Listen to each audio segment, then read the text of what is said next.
Chapter 421. The rain fell from the sky, and the pedestrians on the street took shelter. The tourists from other counties also reluctantly left. Only Ning Kei was left standing in front of the vermilion bird in silence. He opened the big black umbrella, and the raindrops fell on the tight surface of the umbrella, making a dull sound.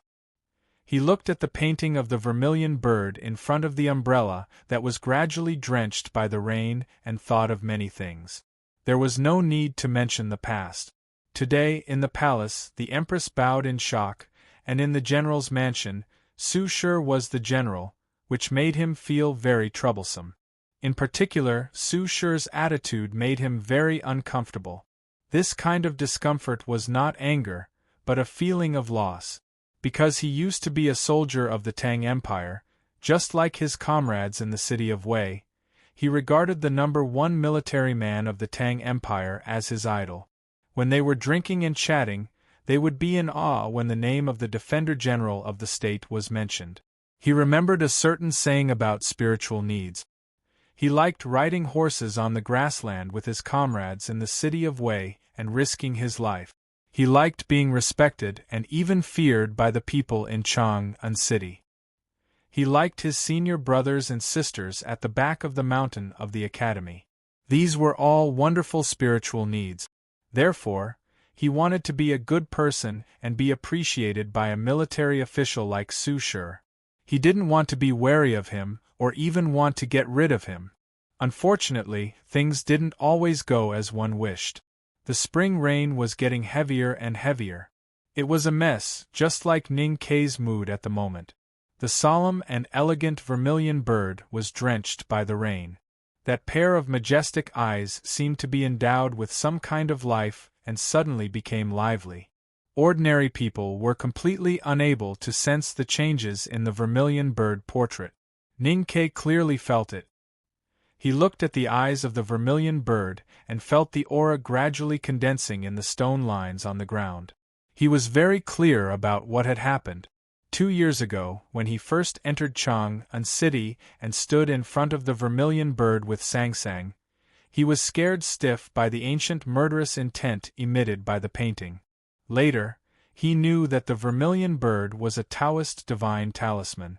It could automatically sense the enemies invading Chang'an City and could exert a power close to that of a powerhouse at the peak of knowing destiny state. The enemy sensed by the vermilion bird was, of course, the big black umbrella in Ning Kei's hand. With Ning Kei's current cultivation state, it was naturally impossible for him to resist the aura of the vermilion bird. However, he stood in the spring rain with an unusually calm expression. It was not because of the big black umbrella in his hand. It was because he had a pestle in his arms. Ning Kei put his left hand into his bosom and held the array-eye pestle wrapped in cloth. Looking at the vermilion bird painting in front of the umbrella, he said, "Now is not the same as before. Do you think I will still be scared out of my wits or become a quail in winter? I'm your master now. What can you do to me?" The owner of the divine talisman of Suzaku could not be self-proclaimed. It was passed down to him by Master Yensei, and then confirmed by the Emperor of the Tang Empire, and finally confirmed by the pestle. The vermilion bird painting in the rain sensed the familiar aura coming from under the black umbrella. A clear roar sounded in Ning Kei's sense of perception. It was sharp and high-pitched, mixed with some doubts, unwillingness, sadness, and indifference. The rain continued to wash it, and the ancient murderous aura in the vermilion bird painting gradually faded until it finally returned to silence, turning into an ordinary stone painting. Ning Kei knew that this meant that the vermilion bird had acknowledged his identity. The sorrow in the previous cry in the sea of consciousness was the vermilion bird's recollection of its master. Yensei Ning Kei stood in the rain, holding the handle of the big black umbrella in his right hand and the array-eye pestle of the god-stunning array in his left hand. Feeling the two different sensations, he understood something. The vermilion bird recognized its master in the spring rain, which represented the big array of Chang'an. From then on, it represented the safety of the Tang Empire, and became his responsibility. He liked this land, this country, this peaceful and happy life, and he liked the people who lived here. Therefore, he was willing to take this responsibility. He was willing to use anything except his life to maintain the peace of the Tang Empire. But this did not mean that he would lose his life. Holding the array-I pestle in his left hand was holding the future of the Tang Empire. Holding the black umbrella in his right hand was holding his life. He had to hold both hands, and he had to hold both hands tightly. If there was a conflict between the two, like the lingering spring rain, then what he needed to do was to cut the spring rain in front of him with a knife, like when he went to the old library, and smash all the conflicts and dissatisfaction, like when the headmaster hit him on the balcony of the building of Pines and Cranes. On that night, on the balcony of the building of Pines and Cranes, he once had such a conversation with the headmaster. The person I want to kill is very powerful, has a high position, and has a background that even I find difficult to deal with. You don't look like a person without a high position. Because my teacher is very great, so of course I am also great. Now, even compared with the tycoon I want to kill, our identities and statuses are similar. Then why are you still worried? If you want to kill, just find an opportunity to do so. My teacher seems to be very willing to let us students be unreasonable. But in fact, he is very stubborn and very reasonable. He always says that the law of the Tang Empire is the first, and the law of the Tang Empire is the first. How can he be unreasonable? What does being unreasonable have to do with the law of the Tang Empire? Can't I kill people if I don't use crooked ways?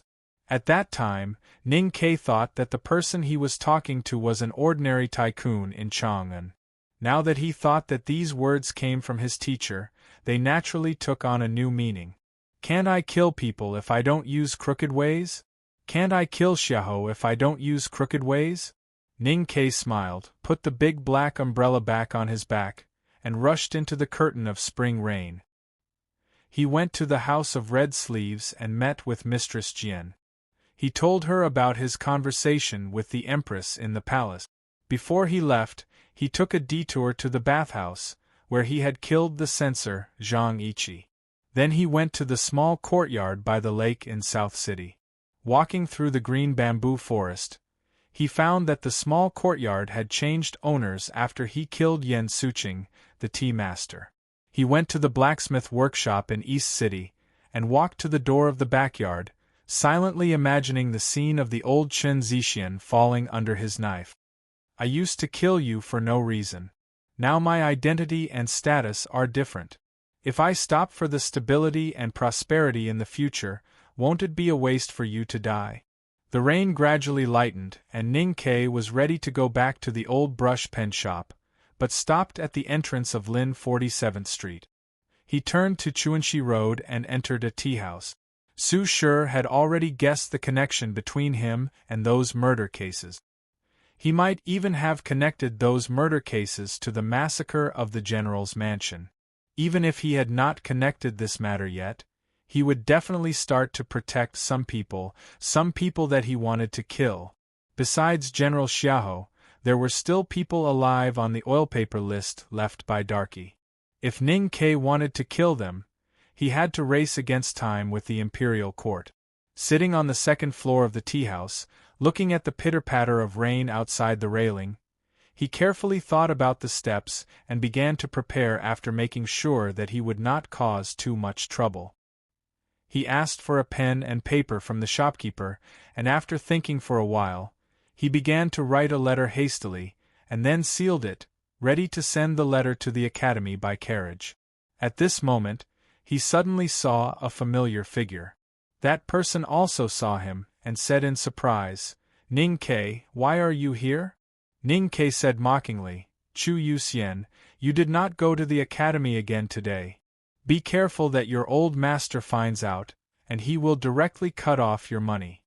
Ning Ke's current status was already very different from before, but Chu Yuxian was originally a generous and cheerful person, and had the usual mindset of the Tangs, not afraid of the rich and powerful. He came over happily and said, "What's there to be afraid of? You can just write a section for me." Moreover, if you want to go to the House of Red Sleeves, with your current reputation, do you still need me to invite you? Of course, you should invite me. Chu Yoxian's eyes suddenly brightened and he said, since you have nothing to do in the tea-house, and you did not bring that little handmaiden with you, why don't we go to the House of Red Sleeves? Ning Ke shook his head and said, I have something to do today. Suddenly, he thought of something, and handed over the letter on the table and asked, I have a letter to send to the back of the mountain of the academy, can I trouble you to go there? Chu Yuxian said bitterly, you know that I hate going to the academy the most. Ning Ke said, a section for writing. Zhongtang? Chu Yuxian said happily. Ning Ke laughed and scolded him, you wish. Chu Yuxian took the letter, and his eyes suddenly turned. Ning Ke obviously knew what he was thinking and said, don't think about stealing this letter to sell, or I will not write the section, and I will go to your house to make trouble. It is just calligraphy appreciation, how can you say you stole it? Even if you stole it, how can you bear to sell it? Of course I will bring it home for my cultured father to be happy. Chu Yuxian was not embarrassed when Ning Ke saw through his thoughts, and he said with a smile. Ning Ke said seriously, this letter is very important, don't dare to delay my business. Chu Yuxian said, then I will go now. Oh yes, there will be a gathering of classroom 3 in a few days. I forgot the reason, but Jin Wucai asked me to ask you if you want to go. If I have time, I will go.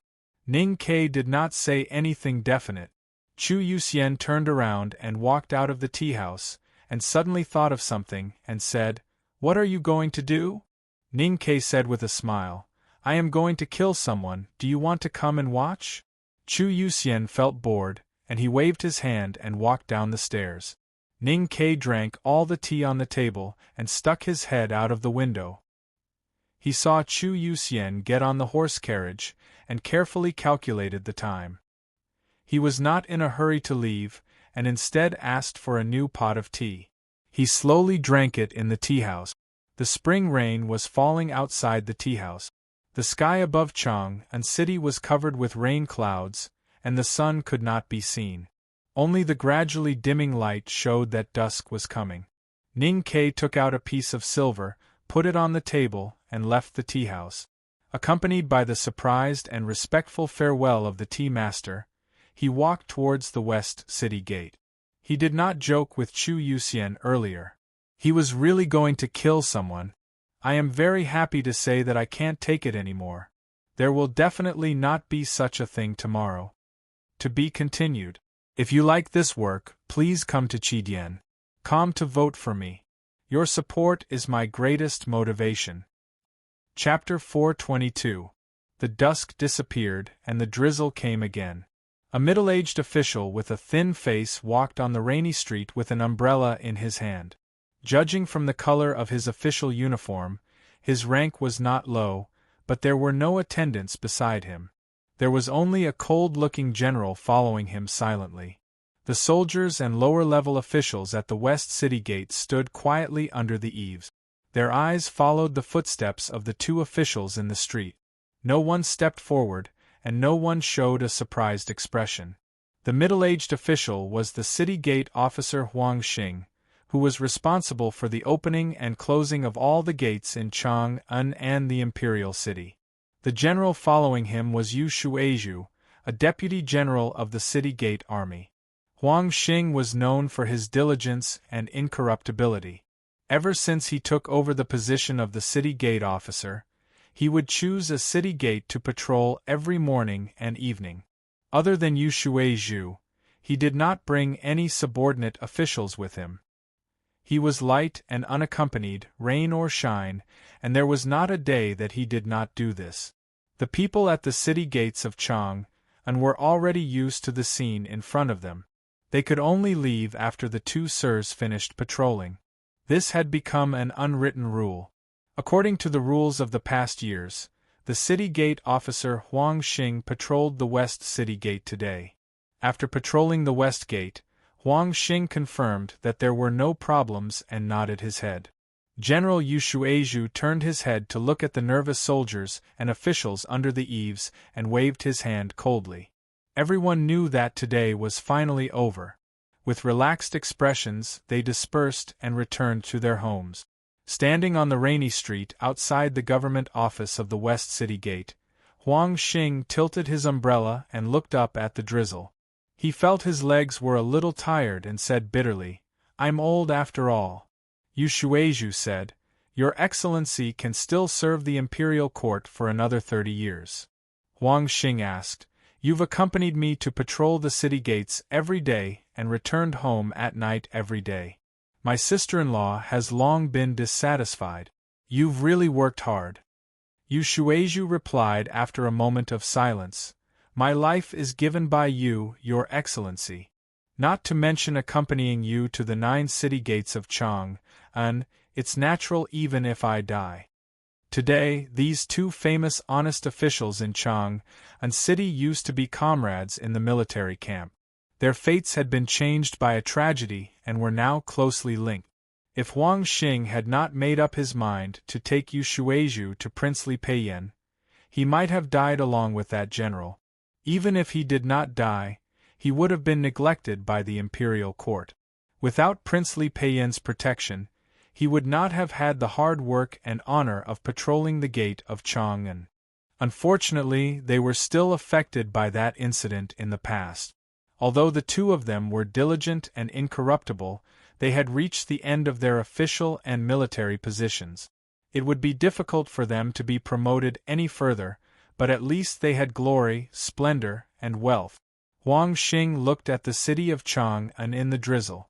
After a long silence, he suddenly said with emotion, "When we followed the general back to Chang'an, we seemed to have entered the West Gate." Yushuazhu's expression turned solemn. Every day, when the 2 of them patrolled the city gates at dawn and dusk, they talked about the affairs of the manors and the interesting matters of the court. They also reminisced about their military careers, but they never mentioned that general. That was because the 2 of them did not want to remember the tragedy and the role they played in it. Maybe it was because of guilt, or maybe it was because of fear. Yushuazhu did not understand why His Excellency would suddenly feel this way today. He said in a low voice, "According to the imperial court's rules, they should have entered the city from the East Gate." Later, this incident was used as evidence. Huang Xing sighed and did not speak again. The rain was getting heavier in the twilight. The pedestrians had already returned home. The subordinate officials of the city gate department had probably returned to their warm manners. The soldiers on night duty were hiding at the city gate or in the duty room. The wet street was empty and quiet. Only the sound of the rain accompanied the 2 of them as they silently recalled the past. 2 carriages were waiting silently at the 2 ends of the rainy street. They were sent by their manors. The stewards in the mansion had long been used to the rule of the adults and did not come to urge them. At this moment, footsteps suddenly sounded on the rainy street. The footsteps were very soft and stable. If one listened carefully, they could almost hear the subtle sound of boots stepping on puddles. It was a young man dressed in black with a black umbrella on his back. Strangely, the young man did not hold an umbrella. He let the rain fall on him. His clothes had long been soaked and the rain slid down a few strands of hair hanging down from his forehead. Huang Xing looked at the young man in black who was walking towards them and slowly raised his eyebrows. He only felt that the drenched young man in black was a little strange. He did not sense any dangerous aura and he did not think that anything would happen. That was because they were in Chang'an, a city with good security. They were at the heavily guarded West City Gate. Regardless of whether they were daring female soldiers or powerful cultivators, they would all become humble and calm in the face of the Tang Empire's majesty and powerful military power. Indeed, nothing happened. When the young man walked past the 2, he noticed the official robes Huang Xing wore and the light armor Yushuazhu wore. He bowed and then walked out of the long street. Huang Xing noticed that when the black-clothed young man bowed, the expression on his face was not one of reverence, but of very complicated emotions. He smiled and said, "We find it strange that this young man is drenched in the rain. Presumably, he will also find it strange when he sees us, two officials standing in the rain, silent." Yu Shueju said, "That makes sense. Then let's go back." Huang Xing suddenly felt that there seemed to be something in his hand. He looked down and saw that there was a piece of paper in his palm. He did not read what was written on the paper. Instead, he turned around and looked behind him. He saw that the young man in black had long disappeared from the street. Yu Shueju also noticed this. He suddenly raised his eyebrows and said in a low voice, "This person is amazing to be able to quietly put a piece of paper in the hands of your excellency." Huang Xing was silent for a moment and opened the piece of paper in his palm. The piece of paper was slightly yellow. It seemed very ordinary but also very unusual. The writing on it was probably written with cinnabar mixed with some kind of material. It was dark red like blood. There were some lines drawn on the top of the yellowish piece of paper. Those lines combined looked like a word, but neither Huang Xing nor Yu Shueju could recognize what it was. They could recognize the words at the bottom of the piece of paper because they were normal words. "I came from the general's mansion to take your lives." The expressions of the two changed dramatically. Their expressions were extremely gloomy, as if the night was about to rain. Huang Xing's fingers holding the piece of paper trembled slightly. The words, "General's Mansion," on the yellowish piece of paper evoked the deepest memories buried in their hearts. Those bloody memories had long been blurred. Today, Huang Xing suddenly sighed while looking at Chang'an City in the rain. It reminded them of something, and then this piece of paper brought all those memories back. The two were very clear that the general on the piece of paper referred not to the Defender General of the State Su Shi or the Defender General of the military Xia Ho, but Xianwei General Lin Guangyuan. Huang Xing sighed and said, "Just now I suddenly sighed. It was indeed a sign of something." Yu Shueju said solemnly, "I'll go to the prince's mansion." Huang Xing nodded. The two separated in the middle of the rainy street and walked to the horse carriage at the other end of the street with umbrellas in their hands. Their boots stepped on the puddles in the street, making splashing sounds.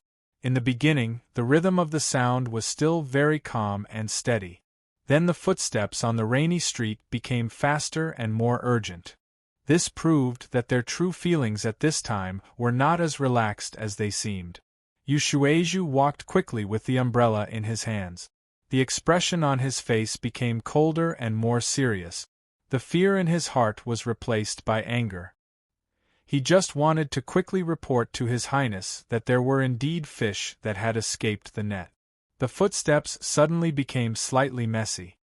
His left foot stepped into a puddle, and the splashing sound became longer and more dull. Because he could no longer lift his foot. His foot fell into the puddle. It was as if there was an invisible, sharp thread on the street floor, cutting through the pants on his leg, cutting through his flesh, cutting through his bones, causing his feet to fall off. It wasn't a single invisible sharp thread, but countless invisible sharp threads. Yu Shueju's knee broke in the middle, and then his whole thigh. Then the light armor on his body was cut into countless pieces. He was cut into countless pieces of fresh meat. Like ripe fruits, they fell from the sky one after another and smashed into the rainwater, making pitter-patter sounds. Huang Xing held an oil paper umbrella and rushed to the horse carriage at the end of the street in the rain. The oil paper umbrella in his hand was very old, and his face was very pale. He did not want to die. Although his oil paper umbrella was very old, and the whole Chang'an City thought that he was very clean, in fact, he had taken a lot of money over the years. He wanted to live and enjoy everything that the money brought. Although it was hard to patrol the city gate every day, he actually enjoyed the fearful looks of his subordinates and the admiring looks of the people. He wanted to live and continue to enjoy all of this. He thought that he was a scenery in Chang'an City, and he wanted to live for a long time. At this moment, he heard splashing sounds behind him. The splashing sound of heavy pieces of meat falling into the puddles was different from the splashing sound of official boots stepping into the puddles. It was very clear in the sound of the falling rain. Huang Xing did not look back. He did not dare to look back. His hand holding the oil paper umbrella began to tremble. Looking at the horse carriage not far away and the steward bowing respectfully by the side of the carriage, his pale face revealed a look of despair. The yellowish note in his hand had been soaked by the rain and sweat. Suddenly, a bright flame spurted out from his hand. Another wisp of flame spewed out from his official robe. Another wisp of flame shot out from the wrinkles on his face, which already showed that he was old. Countless flames spurted out from the deepest part of his body, instantly melting his hair, eyebrows, eyelashes, skin, fat, muscles and bones, burning everything. The long street in the rainy night was dark and wet. The man under the umbrella was burning. After a moment, the oil paper umbrella fell from the sky and landed on the rainy street. Huang Xing, who was under the umbrella, had already turned into ashes without a sound. The umbrella slowly rolled in the puddles, its handle slightly scorched. In an alley not far away, Ning Ke stood quietly in the rain. He did not know whether it was because of the violent emotional fluctuations or the cold spring rain, but his face was a little pale and he looked a little tired. 1 chapter today, 3 chapters tomorrow. To be continued. If you like this work, please come to Chidian.com to vote for me. Your support is my greatest motivation. Chapter 423. The number of chapters in the first few chapters are all wrong. Damn it. I'm sorry. My fingers were caught by the table and the chair. I'm stupid. It hurts. Wushang, continue to write. Try to finish the second chapter before midnight.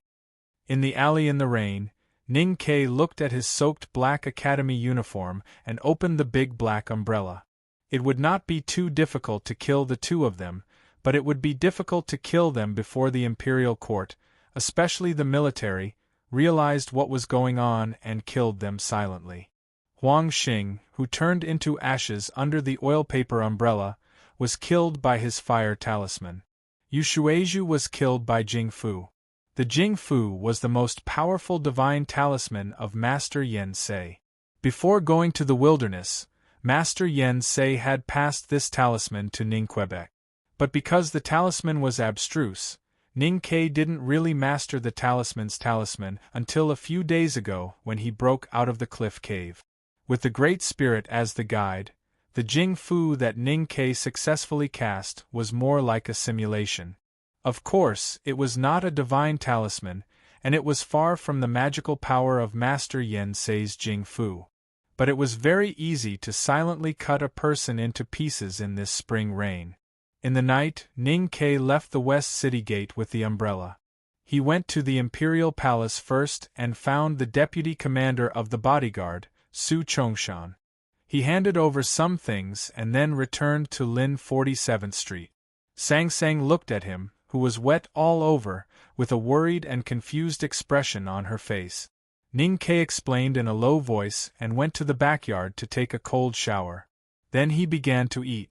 Ning Ke sat at the table in front of the shop and looked at the funeral notes left by Sang Sang 2 years ago. He was silent for a long time and thought of Darky who died opposite the shop. It was also in spring, and it was also in the spring rain. Before Darky died, he left a list of those who had participated in the 2 tragedies. Now that Huang Xing and Yu Shuizhu were dead, the people on the list were all dead. But there were still 2 people who deserved to die. Zhu'er didn't write their names on the list because he and Ning Ke both knew who they were. They didn't need to remember or forget. Prince Li Peiyan of the Tang Empire and the Defender General Xia Ho. Sang Sang walked behind him and asked, "Will there be any trouble?" Ning Ke said, "Even if the old general can guess it, he can't do anything to me." Sang Sang was puzzled and asked, "Why are you in such a hurry?"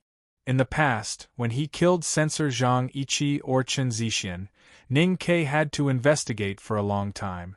Only when he was sure that the imperial court did not notice the matter did he make a sound. Gate guard Huang Xing and Yu Shuizhu were important figures in the massacre of the general's mansion years ago.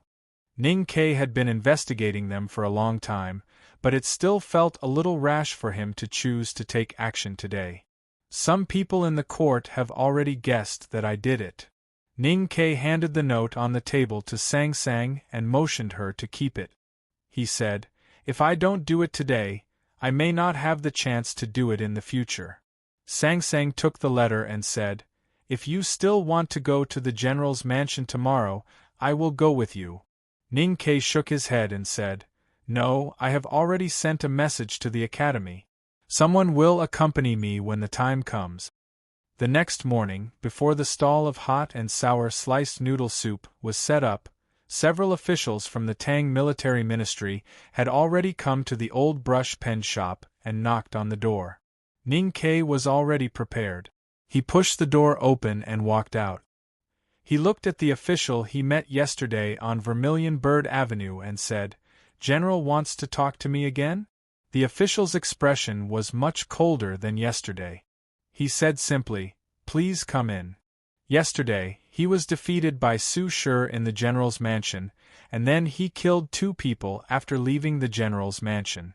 This was like a hard slap in the face of the Tang military ministry.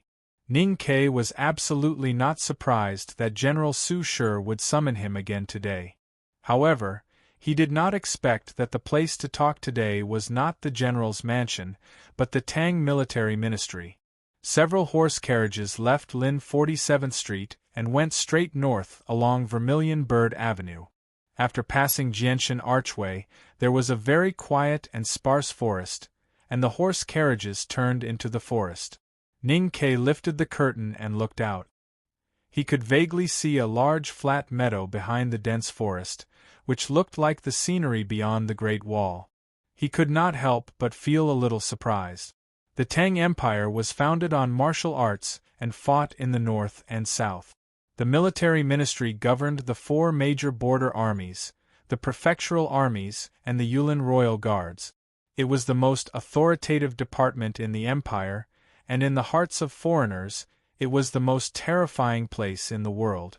This was the first time that Ning Ke came to the military ministry. He did not expect that there would be such a meadow and flat forest beside Vermilion Bird Avenue. It looked simple and plain, but in Chang'an, where land prices were rising day by day, it was in fact extremely luxurious. He also did not expect that the Tang military ministry did not have a strict atmosphere at all. There were no high walls, watchtowers, and quiet yamen, but only dozens of independent pavilions hidden in the green forest and meadow. The pavilions with black eaves and bright tiles were of different heights and seemed to be disorderly, but they were located in the grass forest in picturesque disorder. There were straight stone carriages connecting the pavilions, which looked quiet and elegant without losing the atmosphere. Several horse carriages sped on the stone road between the meadow and the dense forest at an extremely fast speed. The officials on the stone road heard the sound, and all gave them strange and puzzled look. The horse carriage stopped in front of the tallest wooden building in the depths of the green forest. Ning Ke walked out of the horse carriage and looked up. This wooden building had 3 floors, and there was a pavilion on the top floor. It had the same black eaves and black tiles, but the style of the eaves was different from the other buildings in the military ministry. The eaves were slightly curved like knives, and the red beams were straight like iron spears. A strong and direct aura seeped out of the pavilion. In the pavilion on the 3rd floor, the old man in court attire was leaning on the railing and looking into the distance. He looked indifferent, and no one knew what he was thinking. Yesterday's conversation was in the general's mansion, and the old man was wearing ordinary household clothes. That conversation was a private one. Today, however, they were in the military ministry of the Tang Empire, and the old man was wearing court attire. This conversation was no longer a private one, but a very serious and even dangerous one. Ning Ke walked into the wooden building and walked past the officers and officials who were busy sorting out files and military intelligence. He walked up the stairs and gradually came to the pavilion on the top floor. Yesterday's rain had swept away the ostentatiousness of late spring, and the air in the pavilion was unusually fresh. A cold wind blew into the pavilion and brushed against his face, making him feel refreshed. General Sucher's slightly cold voice sounded along with the slightly cold spring breeze. Do you know why there are pavilions without walls in the military ministry? Ning Ke walked slowly to the railing and stood behind the old man. He shook his head and said, I don't know. Sucher turned around and looked at him. He said, because the mission of the Tang Empire's soldiers is to defend against the enemy outside our borders. If the enemy breaks into Chang'an and besieges the military ministry, then we will all take a knife to our throats and commit suicide. What's the point of fighting? If that's the case, why does the military ministry need walls? As for this pavilion, it's to tell all the Tang Empire's soldiers that they should have the bearing and vision to look at the world. Ning Ke said, so there's such a deep meaning. Sucher looked into his eyes and said coldly, the Tang Empire is not afraid of external enemies, but internal strife. The strongest fortress must collapse from the inside. Ning Ke said, General, there's a deep meaning in your words. There's no deep meaning. What I said is very simple. Sucher said coldly, the conversation with you yesterday was to warn you that the Tang Empire needs stability and can't have internal strife. You should focus on the overall situation and know how to respect the law. Ning Ke, you are a student of the second floor of the academy. I think you should be able to understand what I'm saying. Ning Ke said, General's teachings yesterday deeply shocked me. When I returned to the old brush pen shop last night, I asked the handmaiden to take out the law of the Tang Empire and read it by candlelight. Sure enough, I learned a lot. Seeing that he was still as tired as yesterday, the anger in Sucher's heart gradually accumulated, but the expression on his old face became calmer and calmer.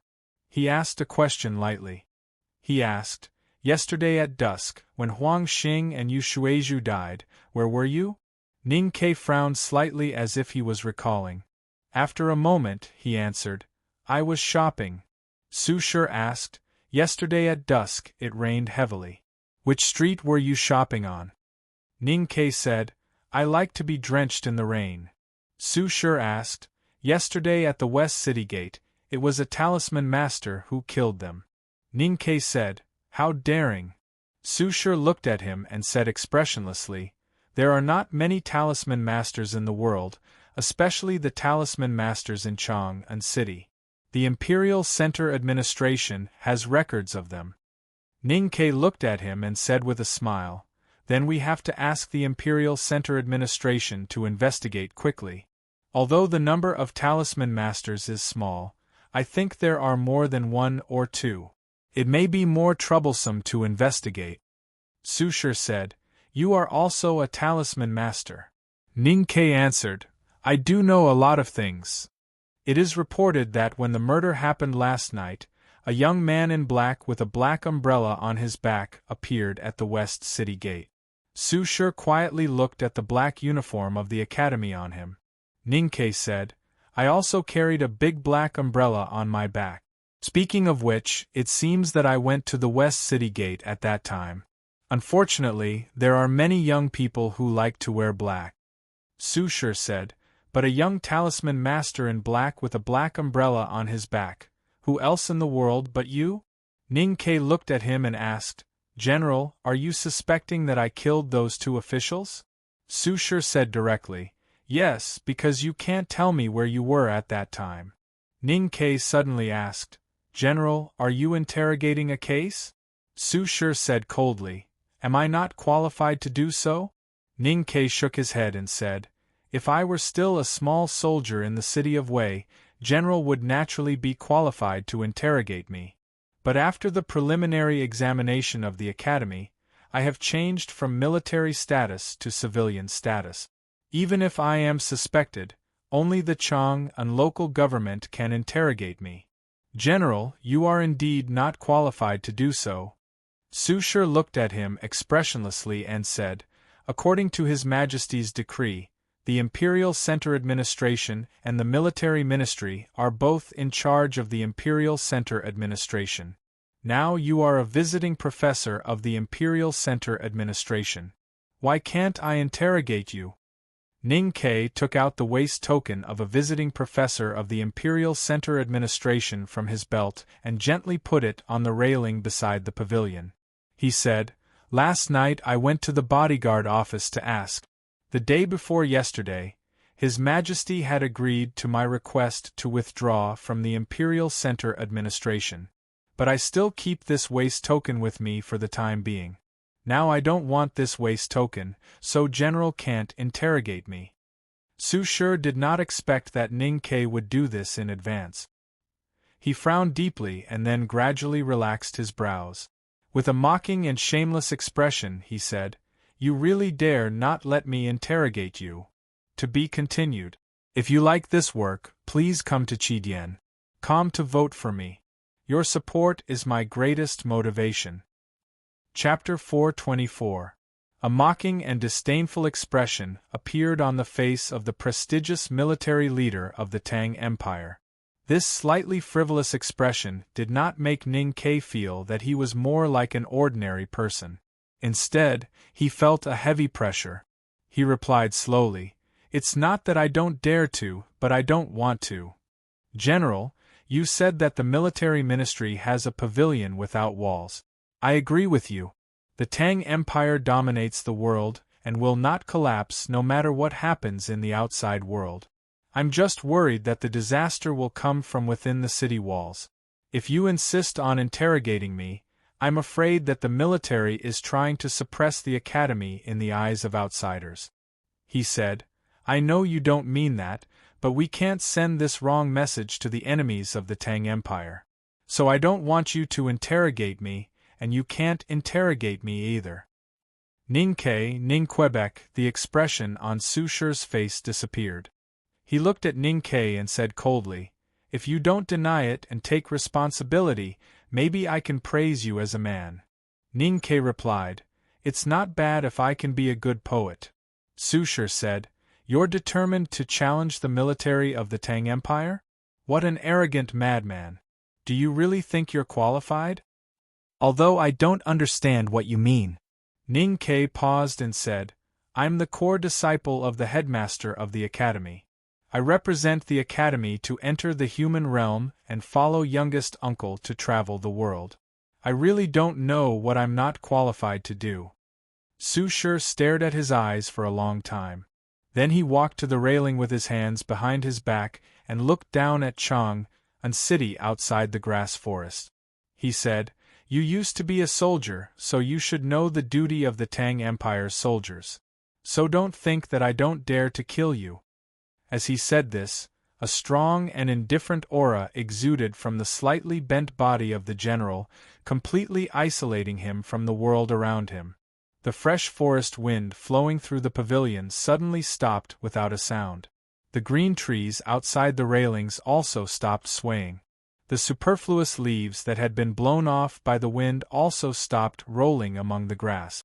From Ning Ke's point of view, everything outside the attic's railing became motionless at this moment, like a landscape painting confined by a frame. He himself had become a part of the landscape painting. Only the old man by the railing, completely isolated from the landscape, was still free. The aura of heaven and earth in the pavilion had already been completely controlled by the old man by the railing. It was motionless and had lost all of its vitality. As long as he willed it, he could crush everything here. Looking at the back of the seemingly desolate and stooped old man who was actually extremely powerful and terrifying, Ning Ke was speechless.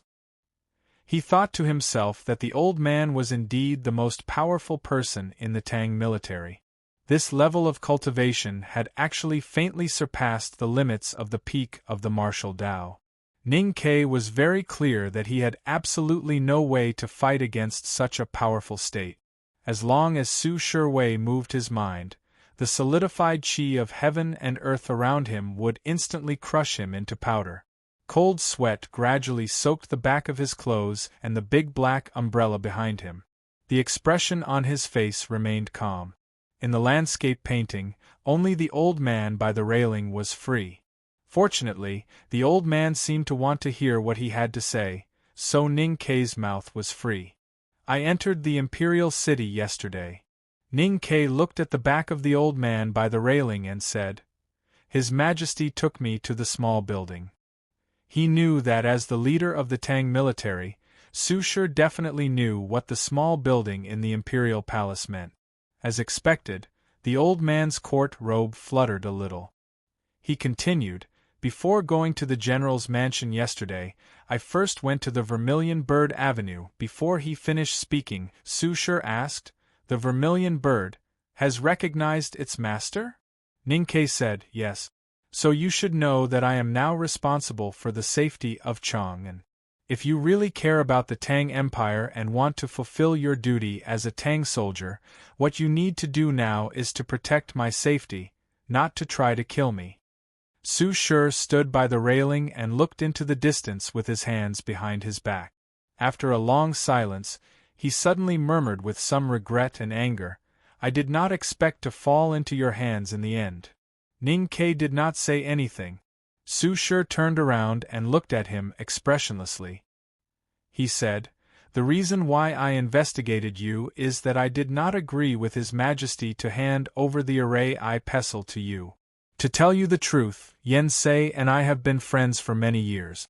But I think he has misjudged you, and so has the headmaster of Academy. Ning Kei did not expect the military leader of the Tang Empire to have such a deep friendship with his master. He could not understand what had happened recently. He slightly raised his eyebrows and asked, Why? Because you are not upright. Because you are heartless and cold-blooded. Because I am very clear that if the Tang Empire is really at a critical juncture, you will not live and die with this magnificent city. Su Shi looked at him and said word by word. Ning Kei fell silent again. He had to admit that Su Shi was right about him. Yesterday in front of the Vermilion Bird painting, he had been full of heroic spirit and silently vowed to protect Chang'an and the Tang Empire. However, before he truly vowed in his heart, he still put his life in the most important position. After a long silence, he raised his head and looked at Su Shi seriously. He said, I can promise you that at least I will do my best. Su Shi said, How can I trust you? Ning Kei asked, Why can't you trust me? Su Shi said, Because you are not trustworthy. Ning Kei asked back, What kind of people are trustworthy? Su Shi said, Like your master Yen Sei. He seems to be playful, but he actually knows what is justice and what is reverence. Ning Kei shook his head and said, My master is dead. Although you have been friends with him for decades, I don't think you know him well enough. My master has never been a person who upholds justice. He doesn't know reverence either. He only knows what is called responsibility. And I know that too. Su Shi said, Your hands are stained with too much blood. You are not qualified to hold that pestle. Ning Kei said, Yesterday in the general's mansion, you asked me where I was when Censor Zhang Ichi died in the 14th year of Tianqi era. Where was I when the old blacksmith in the east of the city died? Where was I when Tea Master Yen Suqing died? Today in this attic, you asked me where I was when Huang and you died last night. Su Shi looked back at him coldly. Ning Kei asked calmly, You have asked me many questions about where I was. I also want to ask, where were you when Xiahou massacred the villages in the Yen territory and burned hundreds of innocent people? Where were you when Xiahou buried 30,000 surrendered soldiers? Where were you when the Xianwei general's mansion was flooded with blood? As he listened to these questions, Su Shi seemed to have aged a little in an instant. The atmosphere in the attic loosened a little, and the scenery outside the building came to life again. Ning Kei took 2 steps forward and came to Su Shi. He continued, There is indeed a lot of blood on my hands. General, maybe there is no blood on your hands, but it doesn't mean that your hands are cleaner than mine. As you said, I am certainly not a good person. I never care about the ugly, bloody, and unfair things in the world as long as they have nothing to do with me. Maybe I am not qualified to hold that pestle, but there are not many people in the world who are qualified to question my right to hold that pestle. At least not you, General. Xiahou was able to stay out of it, and those generals and captains who massacred the villages were not punished. The imperial court said that there was no evidence and the case could not be investigated according to the law of the Tang Empire. In fact, you and I both know that it was only because Xiahou had made contributions to the Tang Empire and the northeast border military was useful to the empire. Ning Ke said, since the imperial court insists that the law of the Tang Empire comes first, then if you want to investigate my relationship with those murders, please find evidence first. Otherwise, please don't bother me in the future. Su Shi was silent for a long time. He looked at him and asked coldly, then can you tell me, did you do it for justice or for revenge? I am not a messenger of justice. Ning Ke said, there is no hatred between me and General Xiahou. It is only because he offended me in the wilderness. Su Shi said, who can believe this? Ning Ke said, I don't need others to believe me. As long as the headmaster and His Majesty have no objections. Su Shi said, do you think His Majesty will always favor and trust you? Ning Ke shook his head and said, this has nothing to do with favor and trust. But I think even if His Majesty knew about this, he would probably think that I did the right thing. He suddenly felt that he had said enough today. So he turned around and walked to the stairs. However, at this moment, Su Shi suddenly sighed. You are very calm. I can imagine that you will become a very good person in the future, even better than Ku Haoran. Then you may also be more dangerous than him. Ning Ke heard the voice behind him and stopped. He thought of what His Majesty had said in the palace. Su Shi was undefeated on the battlefield, but he had suffered a great loss in the hands of youngest uncle. Did he really have to bear the consequences for his teacher? He turned around and looked at Su Shi, who was standing by the railing. He was finally annoyed. I respect you as the Defender General of the state. That's why I said so much to you with sincerity. If you really want to fall out with me and don't care about the law of the Tang Empire, then why did you say so much nonsense before? The law of the Tang Empire is not a fig leaf. It is the foundation of the Tang Empire. If you still think this way, then I can't let it continue like this. Su Shi looked at him and said calmly, as long as it doesn't violate the law of the Tang Empire, I have many ways to make you disappear. Ning Ke said, I am looking forward to it. Then he shook his head and said, don't lead some Buddhist and Taoist people to challenge me like the previous times. You should know that it is not very useful. Su Shi said, do you really think that no one dares to challenge you after Lu Yiqing lost to you? Ning Ke said, at least a big shot like you will not challenge me, because you can't afford to lose that face. At this moment, a voice sounded behind him. I can afford to lose that face. Ning Ke turned around and saw a slightly fat man at the entrance of the stairs. The man smiled and said, my name is Wang Jinglu. Ning Ke looked at Su Shi, who was standing by the railing, and shook his head. He said, it's a bit vulgar. My hand hurts and I am upset. The third chapter may be late. Please don't wait. To be continued.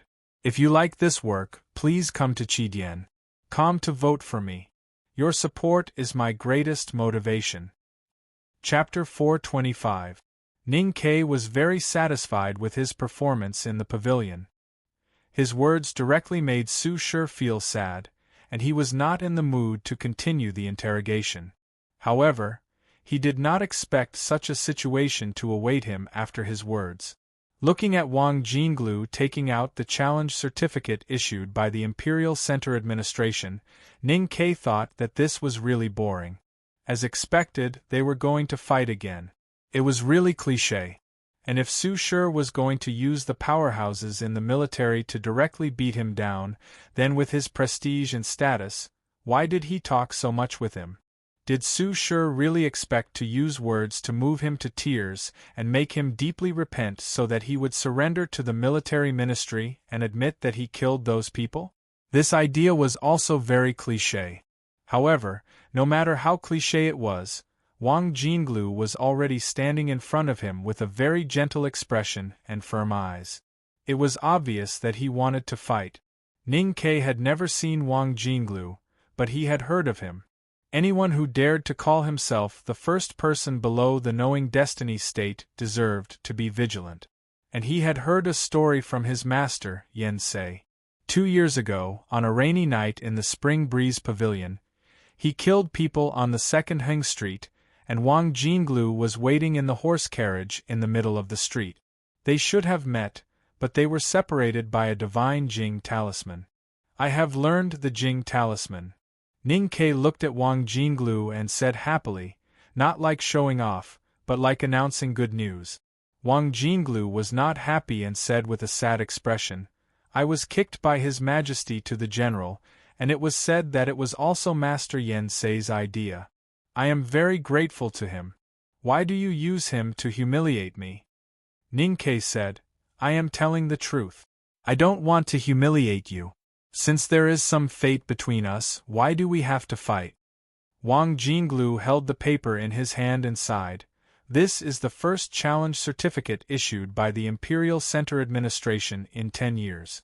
Do you think it's possible not to fight? Ning Ke looked at Su Shi and said sarcastically, It's okay to push outsiders to challenge me, but now you want the powerhouses in the military to fight me. Did you forget that we are all Tangs? Su Shi looked at the scenery outside the fence and said nothing. Since he broke through the cliff cave, Ning Ke's cultivation state had rapidly improved to the upper see-through state. Otherwise, he would not be able to use such a powerful knife. However, the upper see-through state was still below the knowing destiny state. Facing Wang Jinglu, who was known to be invincible below the knowing destiny state, he did not have the confidence to defeat him. I don't accept the challenge, Ning Ke said. Although the Academy seems to have the obligation to accept challenges after entering the human realm, you are a soldier of the Tang Empire. If this matter is spread out, both you and I will lose face. Wang Jinglu said, As I said, I can afford to lose face, so I can afford to lose face. In terms of shamelessness, you are no match for me. Ning Ke looked at him and said. Then, he walked to the edge of the pavilion and looked at the meadow and forest opposite. He shouted, Have you finished that thing? As soon as he finished speaking, a young man who was much fatter than Wang Jinglu walked out from the depths of the forest. He rubbed his hands and moved his feet even slower than a girl from a wealthy family. It was obvious that he did not want to enter the building. Ning Ke shouted at him, If you don't come, I will be beaten to death. The young fatty was furious. He raised his head and shouted upstairs, Aren't you afraid that I'll be beaten to death? Ning Ke glanced at Su Shi, who was standing by the railing not far away, and said, Some people are too proud of their status to kill a fat man like you. The sound of footsteps rang out. Chen Pippi climbed up the stairs panting and walked into the pavilion. He first bowed respectfully to Su Shi, who was standing by the railing, and then looked at Wang Jinglu and said, You have to fight with me first. Wang Jinglu looked at Chen Pippi in front of him and thought of the finger attack he received in the Chang, on local government on New Year's Day. His expression became more and more bitter, and he said helplessly, Why is it you again? Ning Ke explained, In the whole second floor of the academy, I can only order him around. Wang Jinglu smiled bitterly and said, He is invincible below the knowing destiny state. After all, he is below the knowing destiny state. I am no match for Mr. 12. But before that, I would like to ask Mr. 13 for advice. Chen Pippi shook his head and took out a thick stack of papers from his arms. He licked his chubby fingers and took out the top one and handed it to Wang Jinglu. The challenge permission from the Imperial Center Administration. This permit was issued and stamped earlier than yours, Li Yao said. I have 62 permits issued by the Imperial Center Administration, and each one is earlier than yours. So even if you want to fight with Ninkei, you have to finish these 62 rounds with me first. Wang Jinglu was stunned. He took the stack of papers and looked through them. Even though he was not afraid of anything, and was still not afraid when he was knocked down by Chen Pippi in the Chang, and local government that day, he was finally afraid. Failure was not terrible. But what if he lost 62 rounds in a row? At this time, Chen Pippi did not use the natural stream magical finger with the no-boundary spirit of the Academy. But Wang Jinglu felt that he had been hit by the natural stream magical finger 62 times, and he had the urge to vomit blood. Ning Ke looked at the old man by the railing and said, I thought that you would not use such a vulgar method as a challenge to a duel. But in order to be safe, I still made some preparations in advance. According to the relevant provisions of the 4th chapter of the miscellaneous volume of the Law of the Tang Empire, any powerhouse in the army who wants to duel with me must first pass my 12th brother. If you don't want Wang Jinglu to vomit blood every day and eventually die as a scum, you'd better not try. Wang Jinglu's face became more and more gloomy. Chen Pippi walked to Su Shi and bowed respectfully again. He said, Second brother asked me to bring you a message. The Academy is strictly prohibited from interfering in the affairs of the Imperial Court, so the Imperial Court had better not interfere in the affairs of the Academy. Su Shi had been silent since Chen Pippi appeared. As the number one person in the military of the Tang Empire, he naturally did not care about Chen Pippi. But he had to maintain a certain degree of respect for some people in the back of the mountain of the Academy, such as that second brother. Help me bring a message to Mr. Second. Su Shi said, What if the people in the Academy have already interfered in the affairs of the Imperial Court? Chen Pippi was silent for a moment and then said, Second brother guessed that you would have this problem. He said that even so, the Academy should take care of it. Of course, if you can find evidence of the people in the back of the mountain of the Academy interfering in the affairs of the Imperial Court, then he will report it to the headmaster of the Academy and discuss it with the Imperial Court. Walking down the pavilion, they walked between the small buildings of the military ministry on the meadow and in the forest. Chen Pippi suddenly said, General Su Shi is a good man.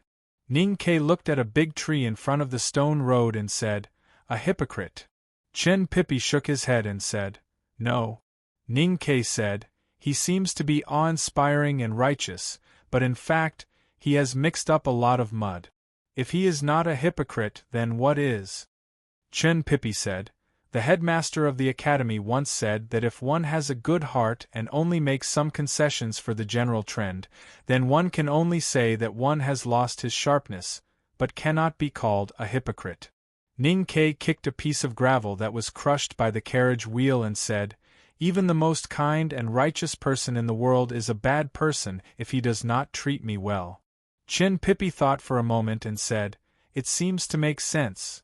Ning Ke suddenly sniffed and looked at him in confusion. He asked, Why are you sweating so much? The clothes on Chen Pippi's back were already wet with sweat. He explained, Fat people are afraid of heat. Ning Ke shook his head and did not accept this explanation. Chen Pippi said with shame and annoyance, Your sweat has dried into salt flowers, and you still have the nerve to say that to me. Ning Ke said slowly like the eldest brother, I am just in the see-through state, and I am involved, so it is normal for me to be afraid. Senior brother, you are a grand cultivator in the knowing destiny state. This is embarrassing. Chen Pippi suddenly stopped and looked at him seriously. He said, Do you know what kind of person Su Shi is? Ning Ke shook his head. Chen Pippi said, He is one of the most powerful figures in the world. Previously in the attic, if he wanted to, he could kill people like you and me on the street with just a wave of his hand. Ning Ke thought, Why didn't I feel it? The most terrifying thing is his identity as the Defender General of the state. He holds the military power of the Tang Empire in his hands, and has countless powerhouses under his command. He has tens of thousands of cavalry, and can sweep thousands of miles. Chin Pippi said, "You want me to fight with such a bigwig? Why should I not be afraid?" Ning Ke said sarcastically, "Then why should I not be afraid?" "Because you are an idiot." Chin Pippi reprimanded him bluntly. "Even Liu Bai would be too afraid to eat or drink to fight with the entire Tang Empire's military, but you don't take it seriously. If you are not an idiot, then what are you?" Ning Ke asked, "What about youngest uncle back then?" Chin Pippi said, "Youngest uncle faced the whole world back then. But what makes you think you can compete with youngest uncle?" Ning Ke said, "Of course I am not as good as youngest uncle, but I am more shameless than him." Chin Pippi corrected him, "You are more shameless." Ning Ke didn't bother to correct him.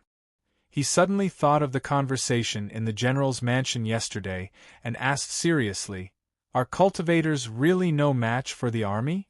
Chin Pippi said, "More or less." Ning Ke shook his head and said, "But I don't believe it."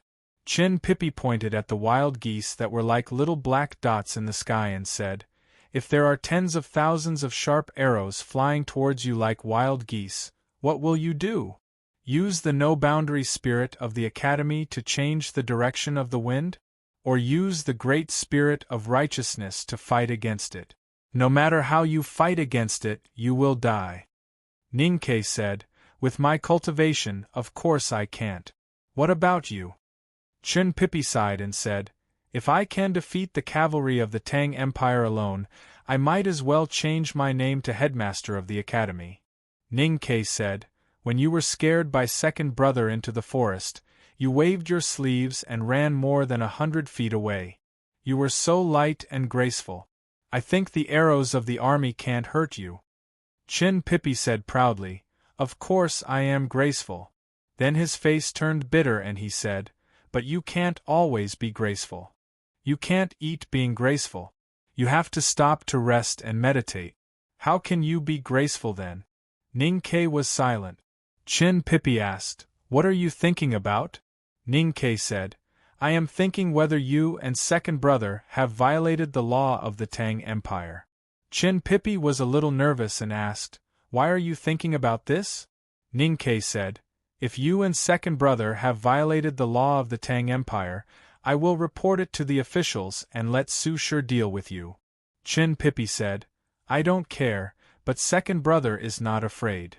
Ning Ke said, "Su Shi said that even someone like second brother can be killed by his armored black cavalry." Chin Pippi sighed and said, "I didn't expect that the Defender General of the state also likes to brag. Let me explain a few words to you. I have read many of the book reviews. They are well written and their thinking is much deeper and more wonderful than mine.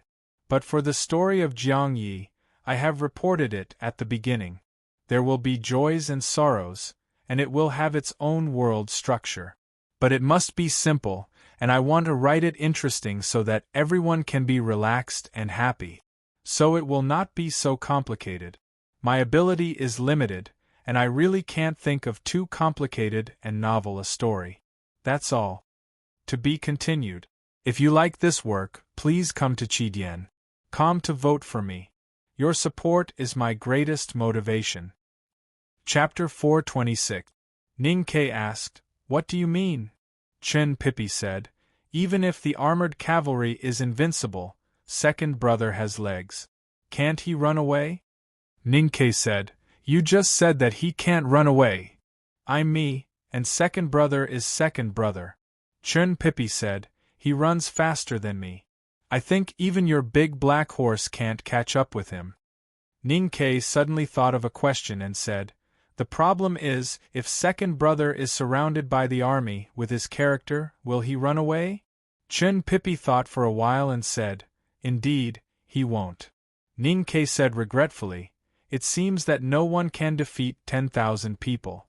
Chin Pippi shook his head and said, "I think even if second brother is surrounded by 10,000 people, he won't run away.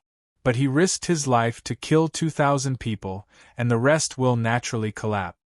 Ning Ke said, "That makes sense." Then he sighed and said, "Such a scene makes me feel hot. It's a pity that I won't have the chance to see it. They chatted along the way and walked out of the meadow and forest. They came to the side of Vermilion Bird Avenue and were about to part. Ning Ke cupped his hands and bowed to him. He said sincerely, "Thank you, senior brother." Chen Pippi looked at him and sighed. Ning Ke was silent. Chen Pippi suddenly asked, "Why?" Ning Ke knew what he was asking about. Why did he kill people? Why did he fight against the Tang army? Why did he seem to be hostile to the general who had not returned yet? He looked down at the grass in front of his feet and remained silent. He would not admit anything in front of General Su Shi. In front of the world, he would definitely say that he was as clean as a little white flower.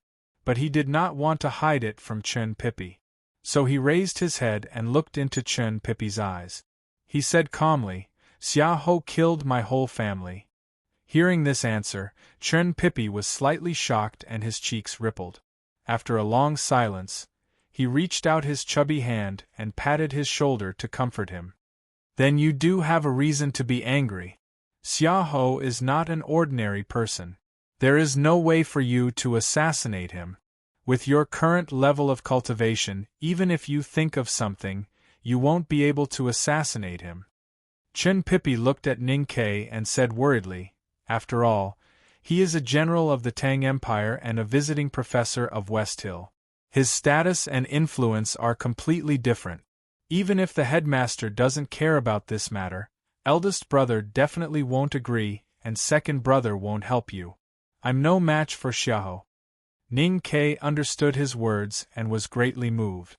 Finally, Chen Pippi asked, "What do you plan to do when Xiaoho returns to Chang and at the end of autumn?" Ning Ke shook his head and answered, "I don't know." Tang Imperial Palace. The palace, which had been washed by the rain for a day and a night, looked especially majestic and magnificent under the azure sky. Su Shi had been looking at this palace for decades. He was very familiar with it and was not tired of it. Just like his body now, although he was old and his old lung disease had not disappeared, he was still as tall and straight as when he first entered the military camp. He was still full of passion and attachment to the army. The emperor put down the bowl and frowned, seeming to dislike the bitterness. He waved his hand to signal the eunuch to leave and looked at the old general beside him. He said, "Although you and I both cough, our diseases are different. I can't give you this medicine. Speaking of which, I should let you rest in the south. Why do you insist on coming back?" Su Shi was very grateful for His Majesty's trust in him and even his meticulous care, but it didn't mean that he agreed with all of His Majesty's actions. He said, "The Nanxing mountain tribe submitted their surrender last spring. It's already peaceful there. We can just leave some troops outside the forest to suppress Yueluan Kingdom. Why should I stay there? Although the humidity there is good for lung disease, I'm really not used to that kind of sticky air." The emperor said, "Fine. If you want to go back to Chang'an, it's up to you. With you looking after the military ministry, I don't have to worry too much." Su Shi said, "But I have to ask your majesty to worry more about this matter." The emperor was silent. Su Shi said, "Your majesty, please write a letter to the academy and ask the headmaster of the academy to punish Ningquebec." The emperor turned to him and asked, "Do you have any evidence?" Su Shi said, "No." The emperor asked again, "What did you say when I wanted to punish Xiaoho?" Su Shi said, "I didn't say anything." The emperor said, "But my brother, the prime minister, the minister of the supreme judiciary, and even the empress said that it's written clearly in the law of the Tang Empire that it's not a crime without evidence." He looked at the most loyal old general of the Tang Empire, and said in a self-mocking tone, "I thought about it for several nights and didn't object." "Neither did you. Are you going to object now?" Su Shi was silent for a long time and then said, "Even if it's not a crime without evidence, I still insist that it's a terrible mistake to hand over the god-stunning array to Ningquebec. You and Yen Sei have been friends for many years." The emperor frowned slightly and said, "Why don't you trust his successor?" Su Shi didn't explain further and just said stubbornly, I don't trust him to take over Chang'an. The emperor pondered for a moment and said, I trust Ning Quebec, in the old brush pen shop in the early morning. Sang Sang got up early as usual, but she didn't chop firewood, boil water, and buy breakfast as usual. She looked at Ning Ke, who was sleeping soundly, and quietly pushed the door open. She walked to the front berth and squatted down to rummage in a deep drawer under the display shelf for a long time. Then she took out a neatly arranged package. The package was made of blue floral cloth. She just bought it yesterday. She didn't know what was inside, but judging from the way she held the package carefully, it should be very precious. She walked out of the old brush pen shop and boarded the horse carriage that she had arranged yesterday. She went to the House of Red Sleeves. As the most luxurious and romantic place in the world, the House of Red Sleeves was full of nobles. It was elegant and clean, but it was still a romantic place. It didn't close at midnight, so there was no reason to open the door early in the morning to welcome guests. Therefore, when Sang Sang got off the horse carriage with the package, both the front and side doors of the House of Red Sleeves were closed. The street was quiet and there was no one. Only the sound of sweeping could be heard from afar. Sang Sang looked around to make sure that no one noticed her. After the horse carriage left, she ran to the side door of the House of Red Sleeves. Before she knocked on the door, the corner of the door was opened and Xiao Cao's face appeared. The two maidservants looked very nervous, as if they were thieves. However, Xiao Cao didn't need to use any secret signals or exchange pleasantries. Xiao Cao welcomed her in.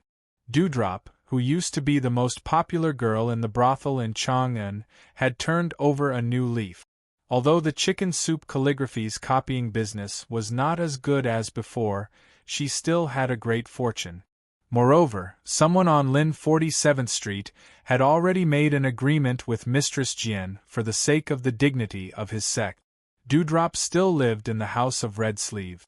Every day she would read, play the guqin, or play in Chang'an City. When she was free, she would teach the kabuki. She lived a happy life. She still slept late and woke up late. Usually, she would not get up until noon, which was no different from previous years. But today, before dawn, she got up from the bed and dressed herself with the help of the maidservant. Then she sat at the table with her hands on her cheeks, waiting for someone to come. The maidservant looked at her, suppressing her tiredness and yawning. She wondered what kind of important person she was waiting for. If Mistress Jian or the person on Lin 47th Street knew about it, there would be big trouble. The door was pushed open. Sang Sang walked in, but Xiao Cao stayed outside. Dewdrop looked at the blue floral package in Sang Sang's arms. Her eyes suddenly brightened. She stood up and asked, "You are so bold. You even dare to come alone." Sang Sang put the package on the table and said, "If he really asks about its origin, you can tell him that I stole it." The sky was getting brighter. A small sedan with green curtain left the House of Red Sleeves and came to the lake in the south of the city. The lake was quiet and there was a restaurant named Victory House. The name of the restaurant was written by the libationer himself. It was the most noble restaurant in Chang'an City.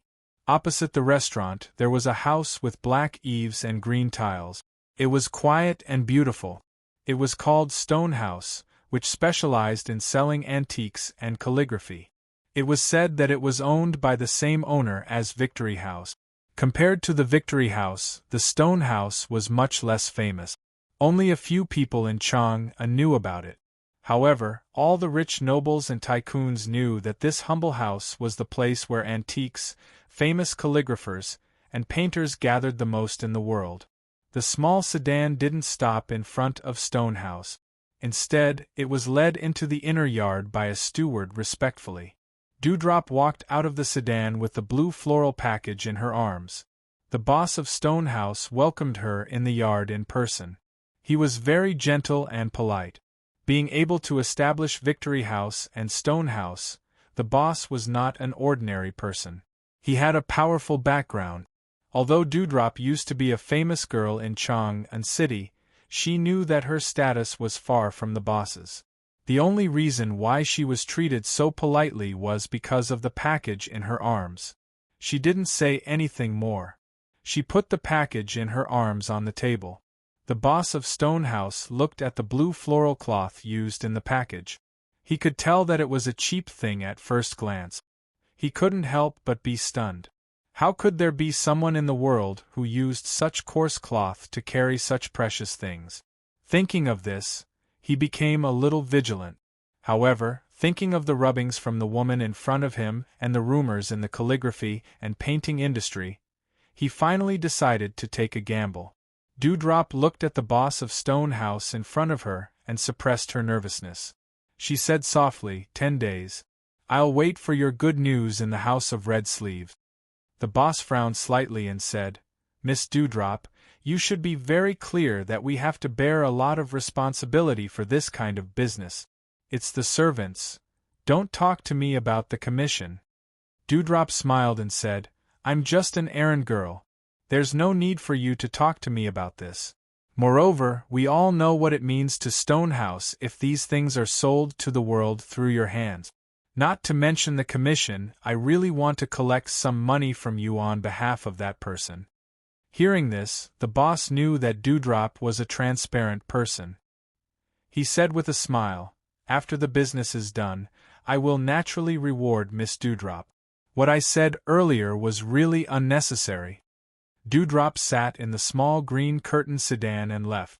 The boss dismissed all his subordinates, leaving only the old boss of Stonehouse, who was of good character and prestige. The old boss looked at the blue floral package and said with a slightly trembling voice, Is it really that person's authentic work? The boss said with emotion, If not for the guarantee, I wouldn't have to put up such a big show. The old boss thought of the few great appraisers in the calligraphy and painting industry in the side yard and thought that it was true. He looked at the blue floral package and sighed while stroking his beard. Sir Ning is such a distinguished person, but the little handmaiden in his house is so greedy. It's really sad. I even feel that it's not worth it for him. That's all for today. Tomorrow is a rest. Have a good weekend. To be continued. If you like this work, please come to Chidien.com to vote for me. Your support is my biggest motivation. Chapter 427. Cultivators and ordinary people belong to two different worlds.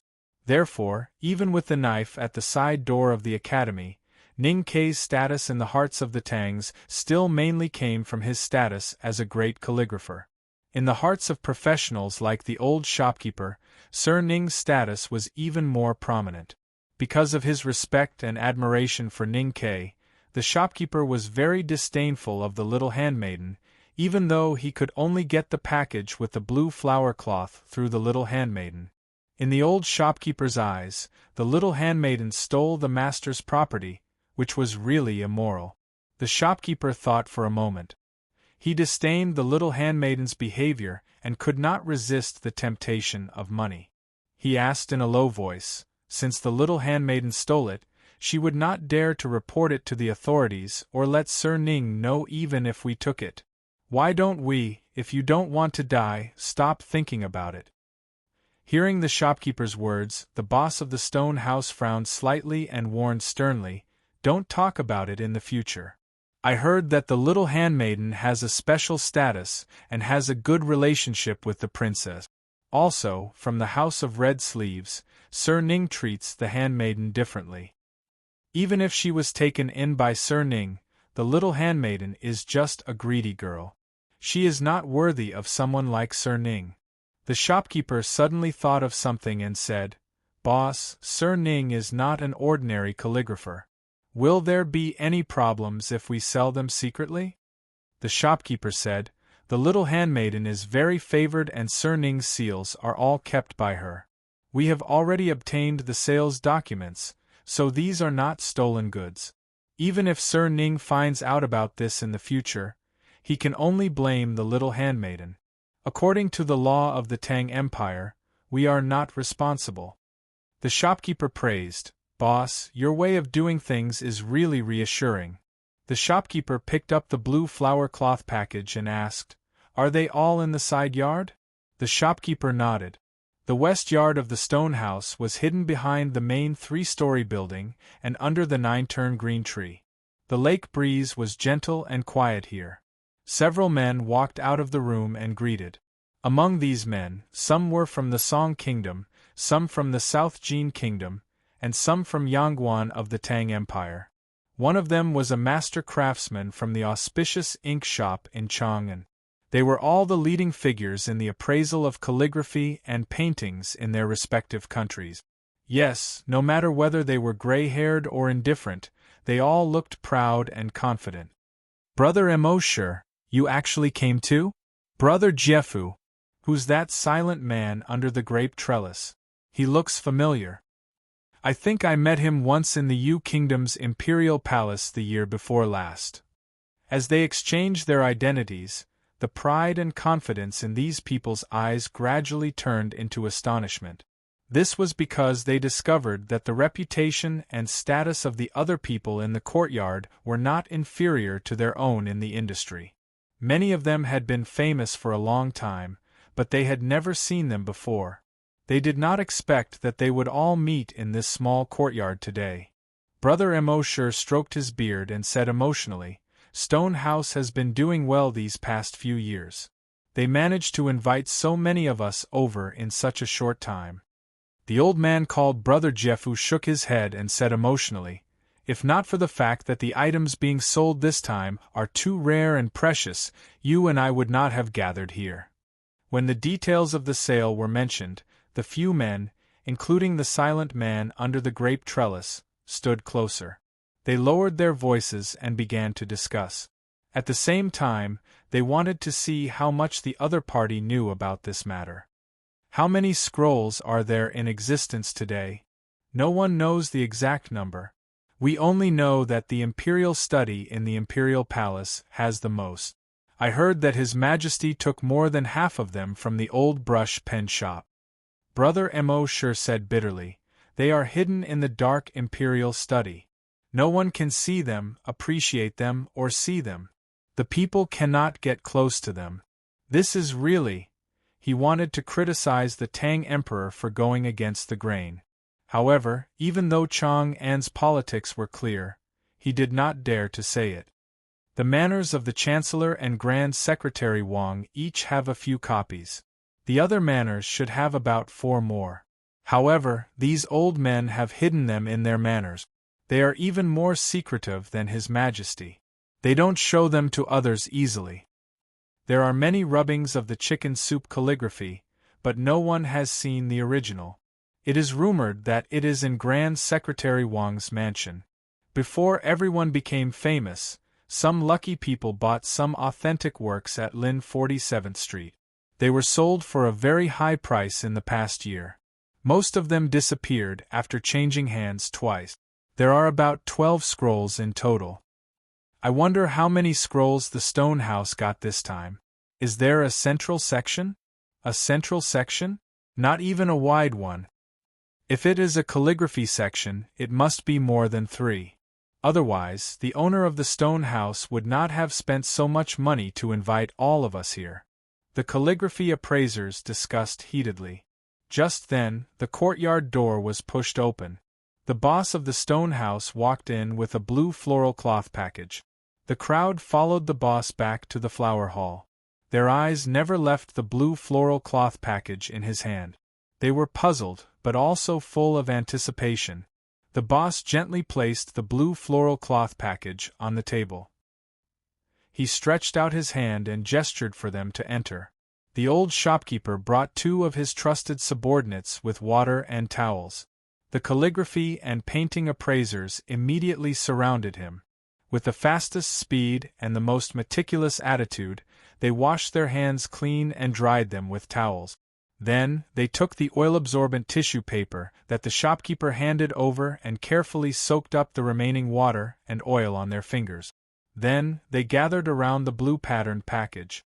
The middle-aged man called Brother Emosher rolled up his sleeves and raised his hands. He looked at the coarse blue floral cloth package and said unhappily, "When did the stone house become so shabby?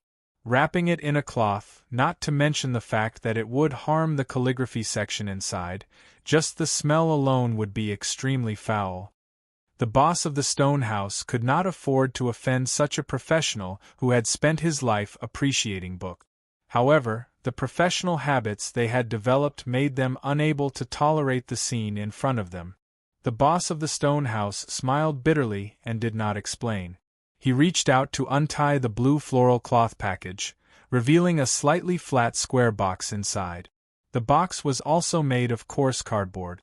Brother Mosher became even more displeased. He reached out to open the box, and then his body froze beside the table.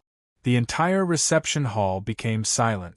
The appraisers looked at the paper in the box and were shocked speechless. They felt their eyes blur.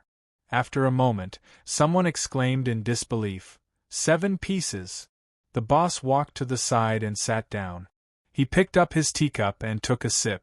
He smiled and said, "Take a look first." The appraisers gathered around the table and carefully took out the calligraphy sections from the box. They were all the best in the industry. It did not take long for them to confirm that the 7 sections in the box were all authentic. Even though there were some doubts about the date of the sections, everyone thought that they were newly written. However, this did not affect the value of the sections. Thus, the appraisers were very shocked. They had not expected the stone house to spend so much. It could even be said that other than the imperial study of the Tang Imperial Palace, there was no other place where one could see so many authentic pieces of calligraphy. What shocked them the most was the section at the bottom of the box. To them, it was a crumpled piece of paper. But in their eyes, that piece of paper was even more valuable than the legendary Shishan Su. Because there was the word chicken soup on the paper. Even though it should be authentic, but everyone knows that the original copy of the chicken soup calligraphy was bought by Grand Secretary Wang for 4,000 liang of silver. It is now hidden in the scholar's mansion. Brother Mosher frowned and said, "Is this a new copy?" The people around the table frowned and thought that there was indeed something wrong with this. Brother Mosher carefully pinched the 2 corners of the paper and held it up to the sunlight outside the reception hall. He wanted to see what was wrong with it. An appraiser from the Kingdom of Song standing opposite him suddenly exclaimed and pointed at the paper. He said, "There are words." Everyone looked at the back of the paper. There was indeed a line of beautiful small words. "This is real. Who wrote this?" The appraiser from the Kingdom of Song was confused and even angry. Even if this chicken soup calligraphy is a new copy, it is still an extremely valuable work. How can someone write on the back so casually? Brother Mosher shook his head and looked at the small words. He said emotionally, "Other than Sir Ning, who else can write such good words? If it was written by him, not only would it not ruin its value, but it would add color." Is this the original copy of the chicken soup calligraphy? With Sir Ning's signature, it is naturally the original copy. Then the one that Grand Secretary Wang bought at a high price? The one from Grand Secretary Wang's house is naturally fake. Everyone was silent. Even though they were not cultivators, they had all heard of the legendary story of the chicken soup calligraphy. Especially as the rubbings of the chicken soup calligraphy spread throughout the world, many people thought that in terms of value, the chicken soup calligraphy was almost as valuable as the blooming flowers calligraphy in the imperial study. Someone murmured in shock, "How much should this be worth?" Back then, Sir Wang bought it for 4,000 taels of silver. It was said to be a friendship fake, and at that time, Sir Wang's reputation was just beginning. The man who had been silent under the grape trellis in the courtyard and was still silent after entering the reception hall suddenly said, "Give it some time to advertise. It is best to anger Grand Secretary Wang's residence." The man raised his head and looked at the owner of the stone house and the appraisers. He said, 30,000. I sold this chicken soup calligraphy. If it is less than 30,000, I will be too ashamed to face anyone." As he said this, the silent man no longer looked dull. He looked extremely confident and proud, as if he had pulled out a cold, sharp blade from a rusty scabbard. Everyone finally recognized who this silent man was. This man was the most famous seller in the calligraphy and painting industry. Very good. The owner of the stone house stood up and suddenly remembered Dewdrop's words. After thinking for a moment, he looked at the seller and said, "But there is a rule that needs to be written. Sir Ning has the right to choose the buyer." The man frowned slightly because he had rarely heard of such a request. The owner did not explain too much. The reason why he did this was because the origins of the 7 calligraphy sections were somewhat dishonorable. Even though the stone house did not have to bear any responsibility according to the law of the Tang Empire, if this matter were to be exposed, the stone house had to be prepared for the calligraphy sections to be taken back. Writing such a rule in advance was firstly to give Sir Ning face. Secondly, the sale was invalid, and it was also to appease the big shots who were qualified to buy the calligraphy sections. I don't know why I feel so uncomfortable. Maybe it's because of my laziness. I'll only write 1 chapter today and 3 chapters tomorrow. If I don't pressure myself, I'm useless. Damn. To be continued. If you like this work, please come to Chidian. Come and vote for me. Your support is my greatest motivation. Chapter 428. The kitchen of the old brush pen shop was filled with the fragrance of vegetables. Ning Kei stood behind Sang Sang and finally couldn't help asking, "Does anyone suspect that I sold them myself?" Sang Sang didn't turn around and said, "I heard that they all thought I sold them secretly. I'm really sorry to let you bear the reputation of being a thief," Ning Kei said shamefully. Sang Sang glanced at the green tofu pudding in the pot and closed the stove with her little foot. She put the tofu pudding into the bowl and said, "Young master, it's okay as long as it can be sold for a good price." Ning Kei took over the increasingly heavy bowl and said, "I hope so." Recently, there was a secret rumor in the calligraphy and antique shop in Chang, and that 7 sections of calligraphy from the old brush pen shop were going to be sold. It was said that these 7 sections were from a greedy handmaiden. Of course, that was not the truth. 6 out of the 7 sections were written by Ning Kei on a certain night, and he was the one who wanted to sell them. The reason why he took such a roundabout way to involve Dewdrop and even let Sang Sang bear the reputation of a greedy seller was mainly because of 3 reasons. First, Ning Kei didn't want anyone to know that he needed a large sum of money now because he didn't want others to know what he was going to do with the money. Second, as a first-class or even super-class calligrapher, selling his own works was a very shameful thing no matter how one looked at it. The third point was the most important. If he wanted to sell his calligraphy sections in public, the emperor in the palace would definitely borrow them or buy them at the official price, even though his words were gentle and he was shameless. The emperor had never returned the sections borrowed from the old brush pen shop. As for the official price, it couldn't meet Ning Kei's current needs. That was why he came up with this idea. Sang Sang cut some pickled mustard and used chopsticks to put it on the green tofu pudding. She asked, "Do you want sesame oil?" Ning Kei shook his head and said, "The corners of my mouth are burning. I'd better eat something light." Sang Sang used her slender fingertips to pick up a small handful of sesame seeds and sprinkled them evenly into the tofu pudding. She asked, "Yesterday I did the calculation with Mr. Chi again. The amount of money is still not enough. Will the 7 sections be less? No matter how precious an item is, if too much of it is released at once, its price will drop. Just like Chenjinji Cosmetic Store's cosmetics, if it was everywhere on the streets, why would it be so expensive?" Ning Kei said, "I was worried that if I put all 7 sections on the market at once, it would ruin the market price. Now it seems that the stone house is indeed capable." Holding the tofu pudding bowl, Sang Sang's eyes glowed as she said, "I wonder how much this can be sold for." Ning Kei said, "The first 6 sections can be sold at least 8 or 10,000 yuan, right? The most important thing is that last chicken soup calligraphy. I don't know how much it will sell for." Sang Sang asked doubtfully, Is that chicken soup calligraphy the original? Ning Ke nodded and looked at the array pestle that was placed in an inconspicuous corner of the display rack. He said, "The chicken soup calligraphy has always been wrapped on the pestle that my master asked you to pass to me." Then he sighed and said, "My master is an old liar. I am very touched." This sentence was both a tease and a sigh. It was mostly because of his conversation with General Su Shi a few days ago. Su Shi insisted that Master Yen Sei was a righteous person.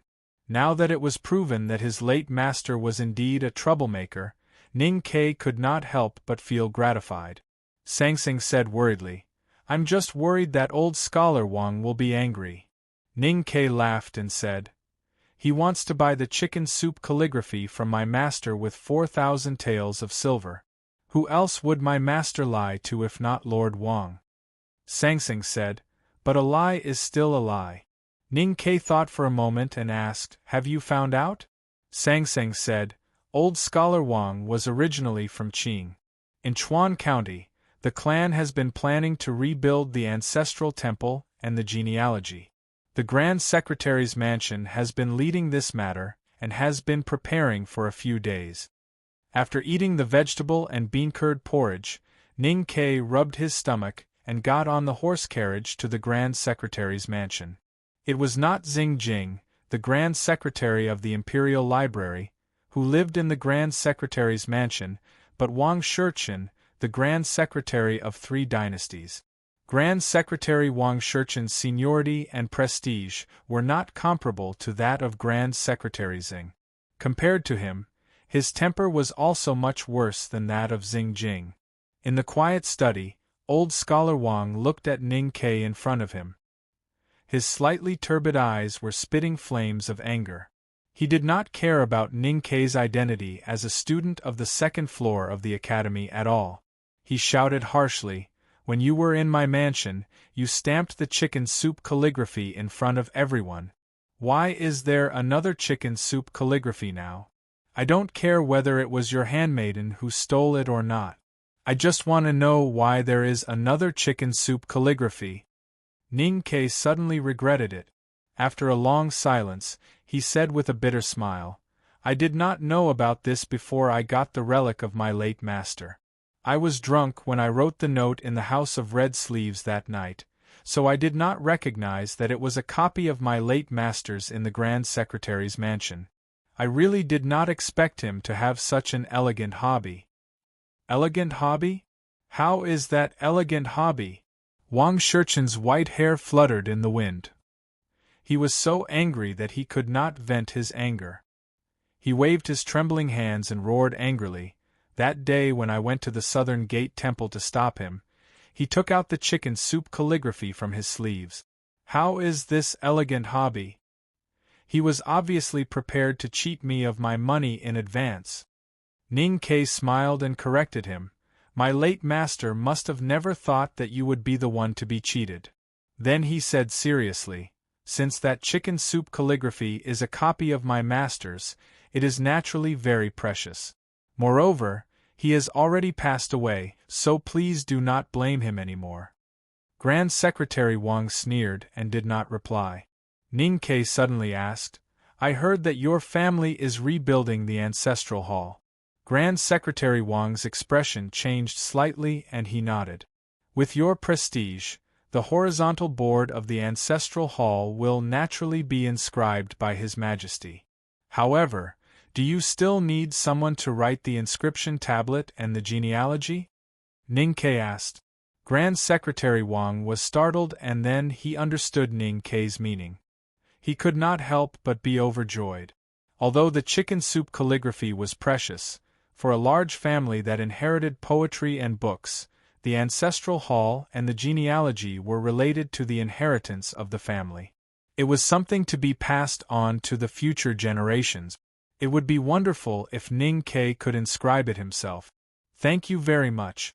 Then I will not stand on ceremony." Grand Secretary Wang laughed and then he changed the topic and asked, "Since the calligraphy was taken by Miss Sang Sang to sell, are you going to take it back the day after tomorrow?" As an elder statesman of the Tang Empire for 3 dynasties, he naturally knew the news that Xing Jing had reunited with his daughter. Therefore, the Grand Secretary was angry about the 7 calligraphy of the old brush pen shop and had always had a deep doubt. At this time, he asked in front of Ning Quebec. Ning Ke smiled and did not answer. Grand Secretary Wang understood what he meant and said with a serious expression, "If that is the case, then I will go and buy the chicken soup calligraphy back. Will Sir Ning mind?" With a bigwig like Grand Secretary Wang entering the auction, the 7 calligraphy sections would definitely be sold at a very good price. Ning Ke only had money in his eyes and did not mind at all. He immediately smiled. Chu Yuxian got off the horse carriage and looked at the people walking towards the stone house. His expression changed slightly and he said with a trembling voice, "My father is indeed rich, but there are many people richer than him in Chang'an. Those people are royal merchants from the South City. Are you expecting me to compete with them?" Chu Yuxian's father was Master Chu, one of the 7 aristocrats in the eastern city. He was a famous wealthy merchant in Chang'an and was famous for being cultured. Therefore, the stone house had sent an invitation to Master Chu for the 7 calligraphy of the old brush pen shop. This invitation was naturally kept in Chu Yuxian's sleeve. Ning Ke had followed Chu Yuxian to the stone house. He was not too interested in the auction of his own calligraphy sections, but to ensure that there would be no problems and that he would be able to get the money, he had decided to come personally. Chu Yuxian looked at Ning Ke beside him with a worried expression. After his father had received the invitation, he had started to ask around about today's events and vaguely knew that the old brush pen shop had been robbed. Since they were selling stolen goods from the old brush pen shop today, Ning Ke had insisted on coming to take a look. It could only be that he wanted to cause trouble or buy it back with money. But no matter what, it sounded a little dangerous. "I'm not here to cause trouble," Ning Ke explained. "I'm afraid that someone will cause trouble." Chu Yuxian did not understand his words. He thought of his father's ecstasy when he found out about his relationship with Ning Quebec. He did not care about what would happen next and walked towards the stone house. After showing the invitation, a pretty maid led the 2 into the courtyard. The stone house was located by the quiet lake. The warm lake breeze of late spring passed through the willows by the lake and through the quiet corridors and halls. When they entered the courtyard, it was already much cooler. The auction was held in a 3-story wooden building. The building was divided into 3 sides, and only the side facing the lake had no buildings. It was wide and open, and there was a platform in the middle of the building. There was nothing on the platform except for a large, elegant screen. A calligraphy section was embroidered on the screen with golden thread, but it was hard to tell who it was from a distance. The clear lake breeze blew in from outside the building, gently brushing against the screen and slowly passing through the pavilions. The heat that had just arisen disappeared immediately. In the gentle breeze, the extremely simple layout would make even the most vulgar person feel a sense of elegance at a glance. There were more than 20 individual pavilions on the 3rd floor. The entrances of the pavilions were partitioned by gauze bamboo. When the lake breeze blew, the gauze fluttered, revealing the bamboo bone curtains at the back. One could vaguely see the feet, but it was impossible to see what kind of person was sitting inside. It not only made the people in the pavilions feel comfortable, but also protected their privacy. Ning Ke and Chu Yuxian were led by the pretty maid to a pavilion on the 2nd floor. They sat down and looked at the clear screen on the platform in the building. They thought to themselves that they had made the right choice in choosing the stone house. There was too little time between receiving the 7 calligraphy pieces from the old brush pen shop, starting the publicity, and today's official auction. There was not enough time to spread the news to the South Jin Kingdom and the other countries. Those foreign merchants also did not have the time to attend the event.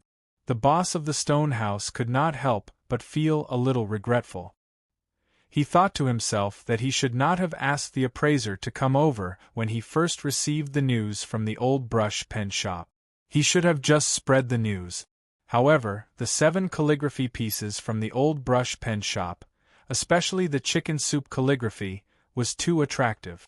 Even though the merchants from the South Jin Kingdom and the other countries did not have the time to attend the event, the envoys from the other countries and 2 or 3 royal merchants who lived in Chang an all year round came. From their expressions, it seemed that they were really interested. There were countless whispers in the pavilion of the stone house. No one doubted the credibility of the stone house, and naturally no one doubted the authenticity of the 7 calligraphy pieces. These buzzing discussions were probably about whether or not to bid and to analyze the strength of the competitors. As a middle-aged man in a simple green robe walked up to the platform, the discussions in the stone house gradually subsided. When the middle-aged man gently tapped the golden chime tablet in his hand, it became even more quiet. "This is the boss of the stone house?" Ning Ke asked. Chu Yuxian shook his head and pointed at the man downstairs with his folding fan. He said, "This person's surname is Zhong and his given name is Li. It is said that he is from a branch of the Zhong family in Yangguan. He had some problems with his family and was unable to become an official for many years. That was why he left Yangguan in anger and started this business. He has been working in the auction house of the Kingdom of Song all these years. Many people think that he is the bestseller. Since the stone house has made such a big event today, we naturally have to invite him." When Ning Ke heard the Zhong family in Yangguan, he naturally thought of Zhong Dejun. He could not help but laugh. He said, "I hope this person is not as boring as Zhong Dejun." Chu Yuxian laughed. "Not everyone from the Zhong family in Yangguan is useless." Zhong Li stood on the platform and calmly looked around at the 3 pavilions around him. Even though it was a simple glance, the people in the pavilions felt that he was looking at them. Just this move alone was enough to show the skills of a seller. Then, contrary to everyone's expectations, the seller did not introduce the history of the stone house like normal auctions, nor did he greet the bigwigs in the pavilions. Instead, he spoke directly. His voice was calm and his expression was neither servile nor overbearing. There was even a hint of pride in his voice. "Today is the 84th day of spring. It is the time for the golden jade nectar to hit the market. Everyone says that gold is common and jade is pure. However, jade is also common today. Today, I invite all of you to admire the most elegant item in the world, the beauty of 1,000 years of ink fragrance." Zhong Li smiled and said, "You may be a little disappointed. Today's event does not have a prelude, nor will there be any other famous calligraphy sections. Just as gold is a common object before jade, what other calligraphy sections in the world are not common objects before the 7 sections of the old brush pen shop?" Hearing this, the nobles and businessmen in the pavilions of the stone house gasped in shock. This was because the 7 sections from the old brush pen shop were too highly praised.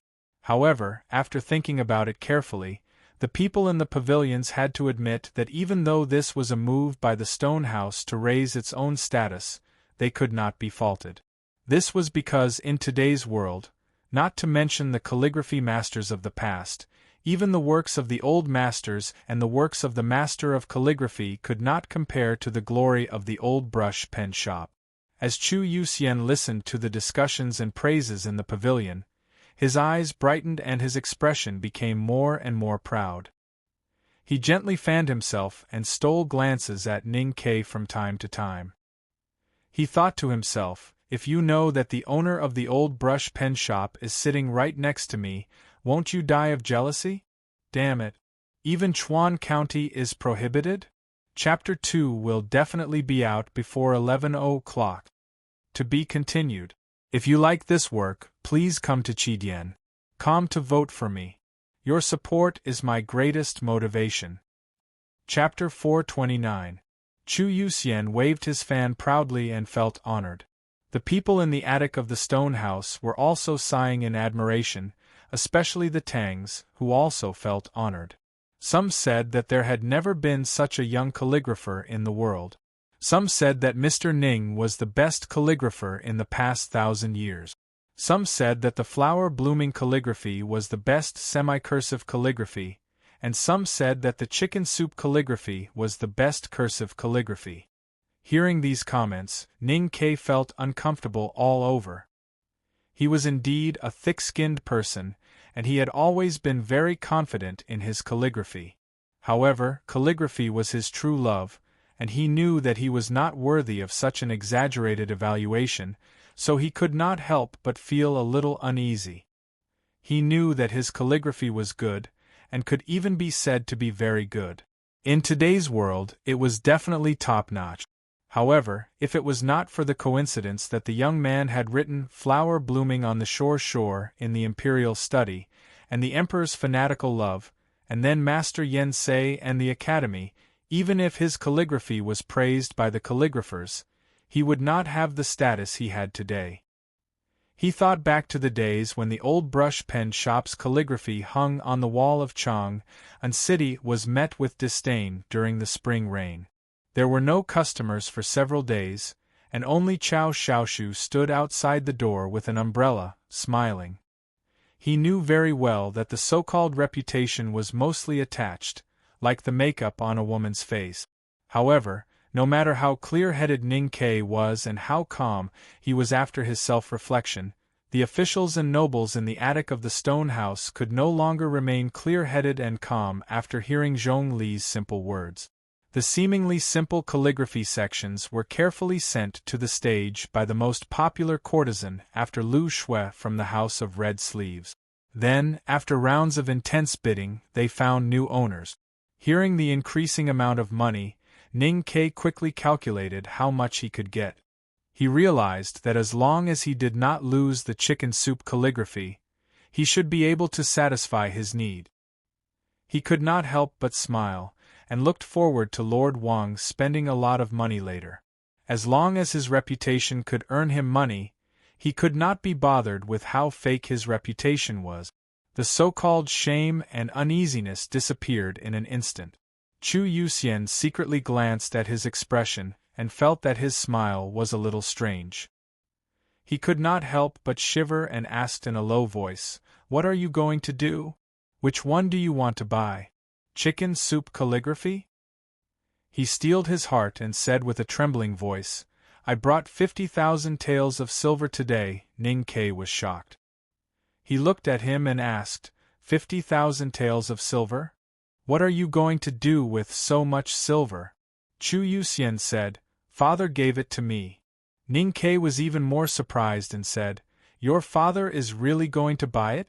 Don't, I'll just write a few paintings for him, and he'll just give me a few thousand taels of silver." Chu Yuxian thought that he was being polite and said with a bitter face, "I only found out later that my family had sold half of their property so that I could enter the academy. Now I really don't have any more money." Ning Ke said angrily, "How can a calligraphy section be sold for 100,000 taels of silver in the world?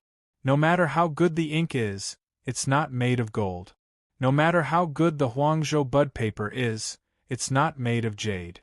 In the past, Wang Xing of calligraphy's most famous night writing preface was only sold for 8,000 taels of silver. Do you think I'm a god? At this moment, he naturally did not know that the seller, Zhong Li, who was standing on the platform, had estimated the chicken soup calligraphy to be sold at a total of 30,000 taels of silver.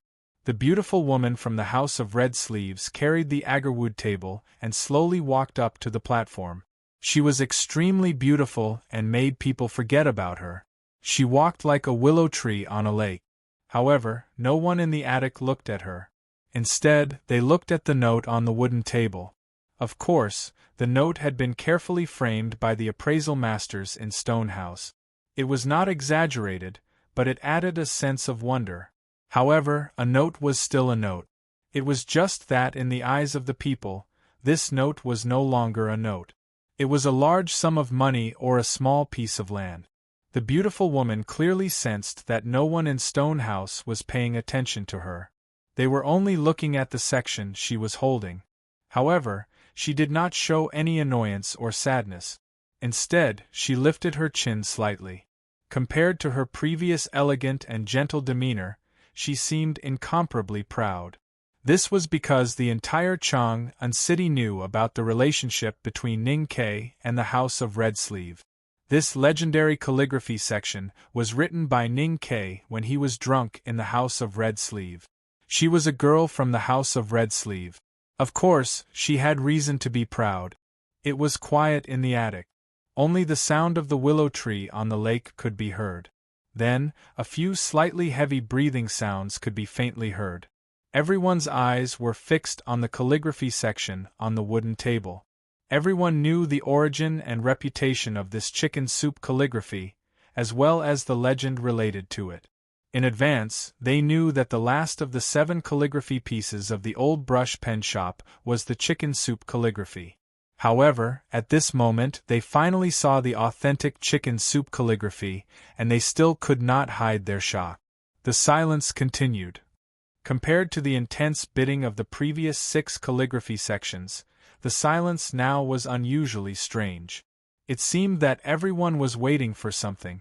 The seller, Zhongli, stood on the platform with a calm expression. He did not say a word. He did not introduce the chicken soup calligraphy, nor did he ask the previous guests for their opinion. He let the silence continue to ferment. He was not worried about the awkward silence at all. Ning Ke had never seen such a scene. He was a little worried. He was worried that the awkward silence would last too long. He was worried that the chicken soup calligraphy would not be able to sell for a high price. He had paid a great price to make up for Grand Secretary Wang's hurt feelings. Chu Yuxian had vaguely guessed Ning Ke's intention. He also guessed that the theft at the old brush pen shop was purely a rumor. He asked in a low voice, "Should I try to bid first?" Ning Ke thought for a while and said, "Let's wait for a while. Even if others don't say anything, the steward of Grand Secretary Wang's mansion will definitely bid." He thought of something and said with a frown, "I'm just worried that His Majesty has found out about this. The palace has informed the outside world, so no one dares to bid." Chu Yuxian smiled and said, "You don't have to worry about this. I heard from Jin Wucai in the academy yesterday that His Majesty did mention about today's auction after the court meeting. He said that it was related to theft and asked the imperial court to pay attention to the situation.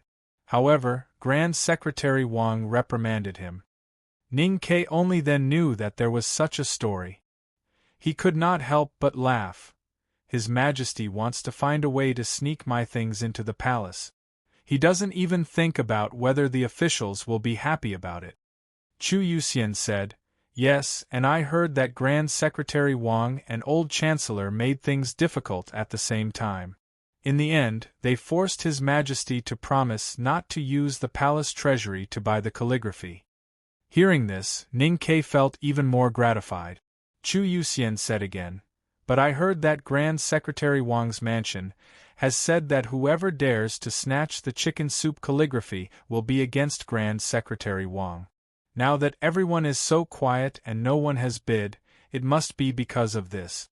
Hearing this, Ning Ke was furious.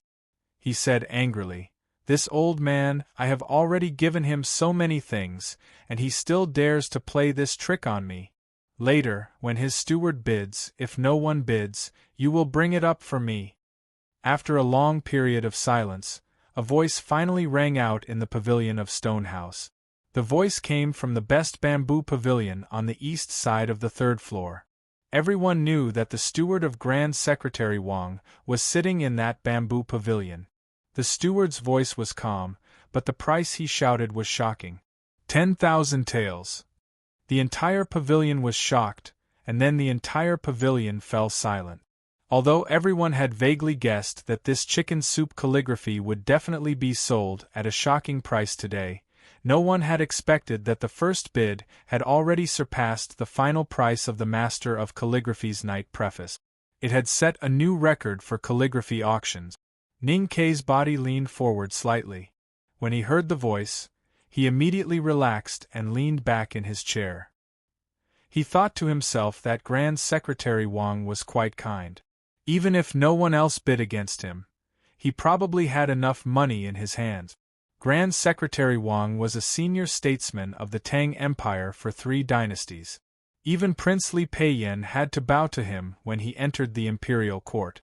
Such a big shot had announced in advance, and now he bid such a high price with great sincerity. All of a sudden, the building became quiet, and it seemed that no one wanted to compete with him. Ning Ke thought so too. Then he wondered if he should ask Chu Yuxian to raise the price of the chicken soup calligraphy. Even if he did not raise it by too much, it would still be a good thing to have 2,000 or 3,000 taels of silver. Zhongli, who was on the stage, looked at the pavilion on the 3rd floor with a calm smile. He repeated the bid from the Grand Secretary mansion. From his expression, it seemed that only he was certain that this was not the final price. Zhongli seemed to be waiting for something. As expected, just when everyone thought that the calligraphy auction was coming to an end, a voice rang out in a pavilion on the west side of the 3rd floor of Stone House. 15,000 taels of silver. The entire pavilion was shocked again, and then the entire pavilion fell silent again. Chu Yuxian was so nervous that he felt a little hot. He kept fanning himself and walked out of the pavilion. He wanted to see clearly who dared to bid against Grand Secretary Wang. Ning Ke's mood improved.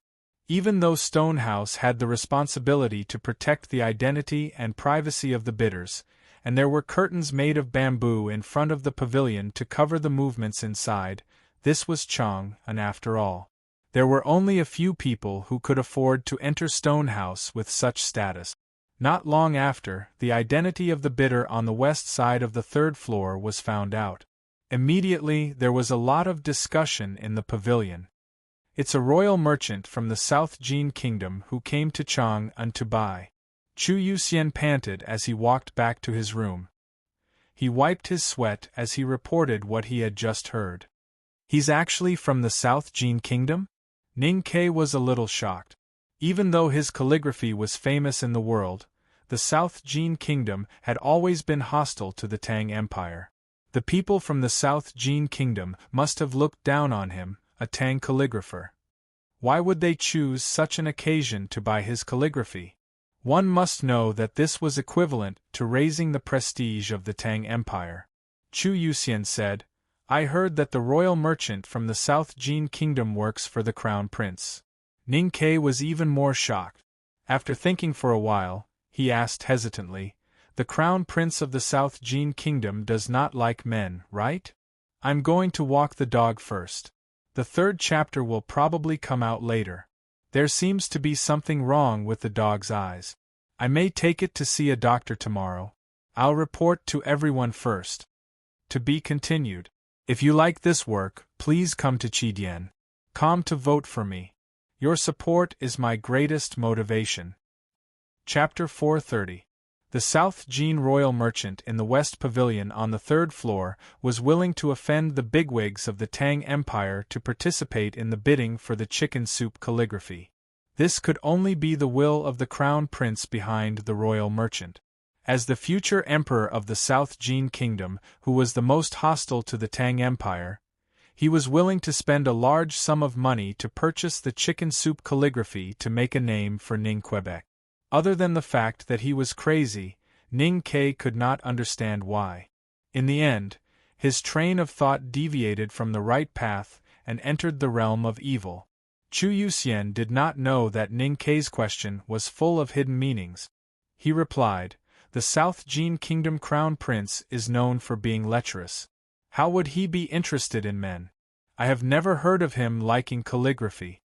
Just as the two of them were conversing, the bidding for the chicken soup calligraphy in Stone Residence became more and more intense. There were still only 2 parties bidding, the steward of the Grand Secretary's mansion and the royal merchant from the South Jin Kingdom. But with just the 2 of them bidding, sparks flew in all directions. Ning Ke had long forgotten why the Crown Prince of South Jin Kingdom wanted to buy the chicken soup stickers as he listened to the increasing bids and the increasing amount of money. He was very satisfied.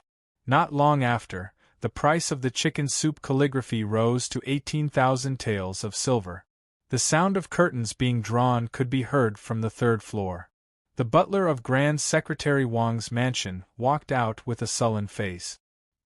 He stood by the railing and looked in the direction of the West Pavilion. He sneered and said, "The Tang Empire has always convinced people with reason and virtue. This is Chang'an. I will not bully you people from the South Jin Kingdom." The bamboo curtain of the West Pavilion was lifted, and a slightly plump, middle-aged merchant with a ruddy complexion slowly walked out. He was dressed in a brocade robe with a jade pendant on his waist. He had an extraordinary bearing.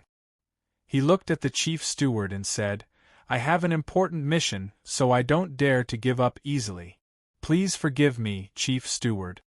The price had been shouted, and the harsh words had been spoken.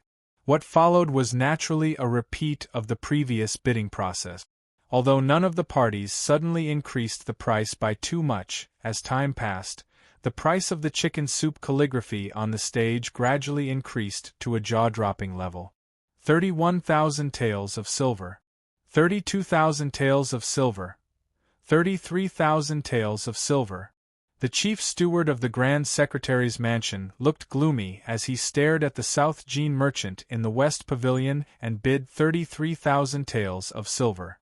With the Grand Secretary's seniority as a senior statesman of 3 dynasties, no matter how strict the laws of the Tang Empire were, it could not stop the riches hidden in his mansion.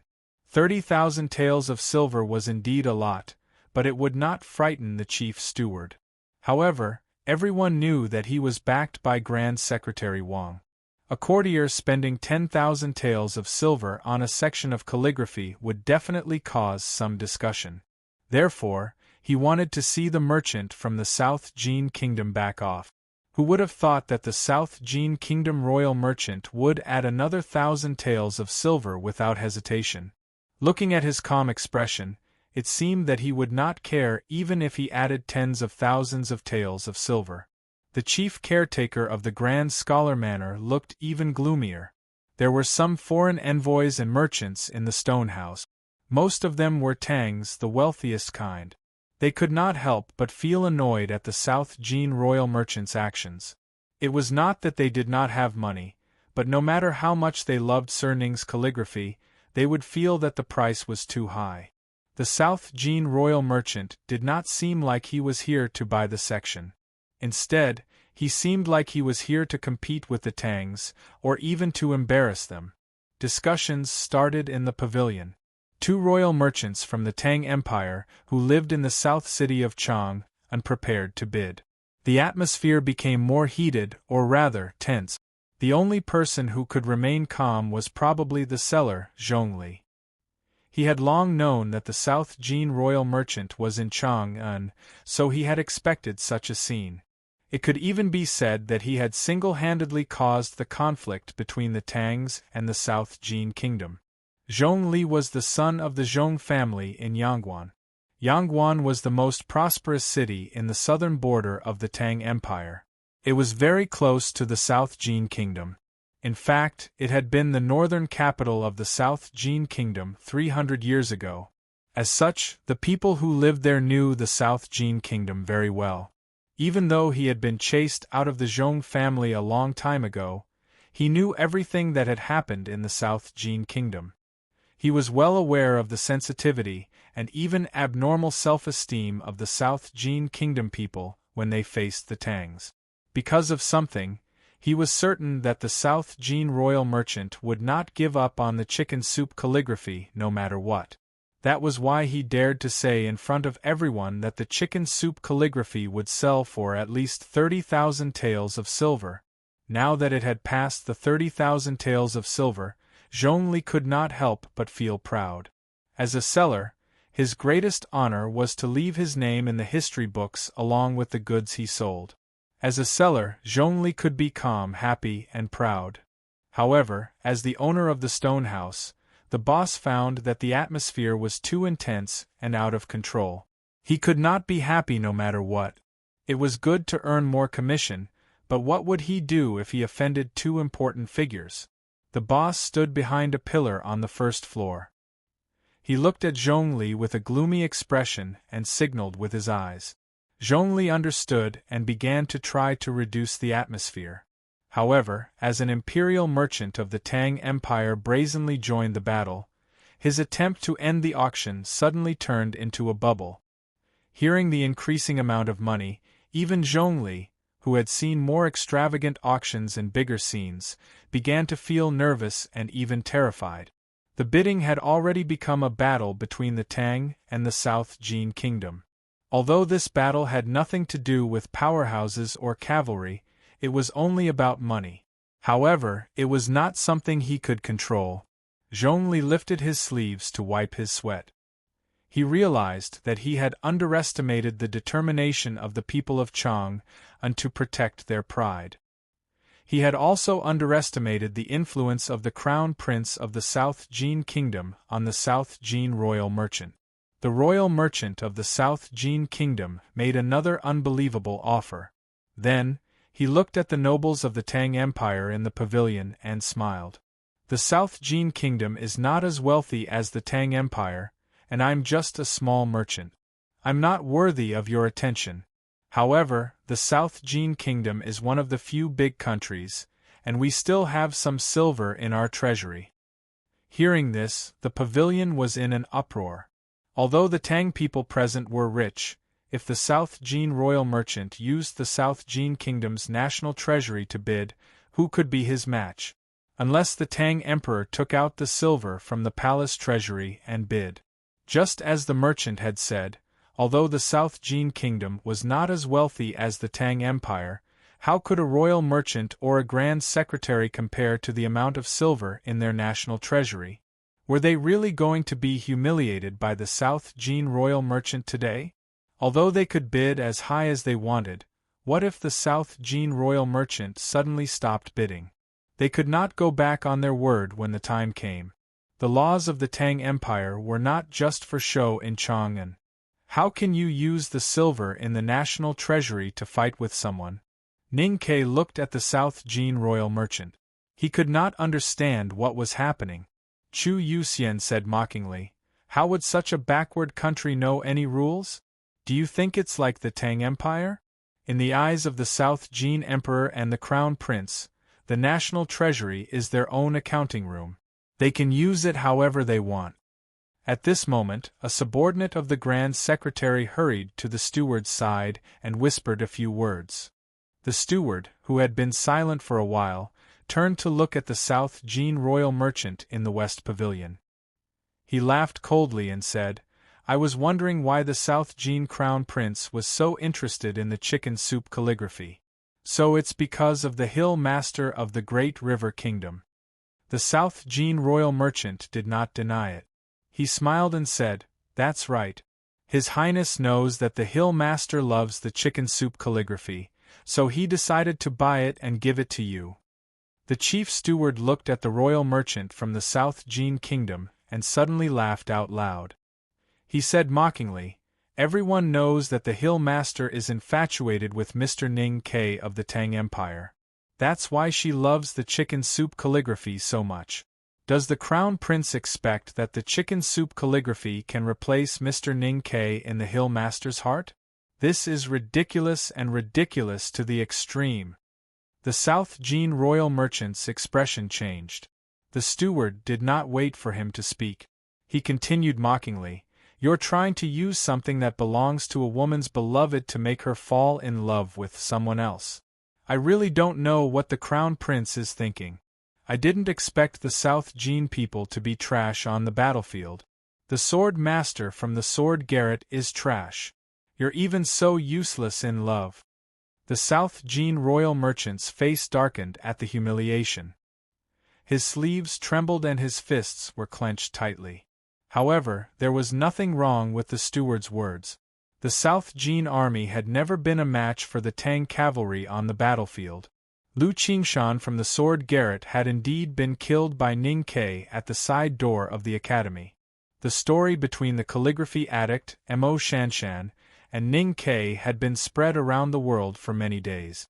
The royal merchant suppressed his anger and scolded coldly, "The bidding for the calligraphy is based on strength. Speak if you have money. Don't talk if you don't." Do you think the Tangs only know how to talk? The moment he said that, the Tangs in the pavilion immediately cursed at him. However, he ignored them and looked at the seller on the stage with a gloomy expression. It seemed like he had made up his mind to use money to pressure the seller. Ning Ke did not expect the South Jin Crown Prince to buy the chicken soup calligraphy at such a high price just to please Shanshan. After a moment of silence, he took out something from his sleeve and handed it to Chu Yuxian. After saying a few words, he lifted the curtain and walked out of the stone house. Chu Yuxian was stunned for a moment. He gripped the item tightly and walked downstairs to find the owner of the stone house. The owner of the stone house recognized him as old Master Chu's only son and was slightly stunned. He took the seal from Chu Yuxian and glanced at it. His expression changed drastically. This seal was Ning Ke's private seal and rarely appeared on his calligraphy sections. Not many calligraphy appraisers had seen it before. However, the owner had seen it on the back of the chicken soup calligraphy. The owner then realized that Sir Ning had been quietly watching the auction in the pavilion. When he saw Chu Yuxian's private seal, he thought that Sir Ning was expressing his dissatisfaction and anger. He could not help but feel uneasy. Could it be that his judgment of the old brush pen shop's calligraphy sections was wrong? Did the handmaiden really steal it? He heaved a sigh of relief when he heard Chu Yuxian's words. Chu Yuxian gestured for him to bring him to the stage and invited the famous seller to the side. The people in the pavilion noticed the commotion on the stage and gradually stopped their discussions and cursing. The South Jin royal merchant stood by the railing expressionlessly and looked at the stage. He thought that no matter what the Tangs did, the chicken soup calligraphy would definitely be brought back to the South Jin kingdom today. The owner cupped his fists and bowed to the people in the three pavilions. He then cleared his throat and said, "The chicken soup calligraphy is confirmed to be won by room A2 for 33,000 taels of silver." The pavilion was silent because no one had realized what was going on. Then someone reacted and let out a soft cry of confusion.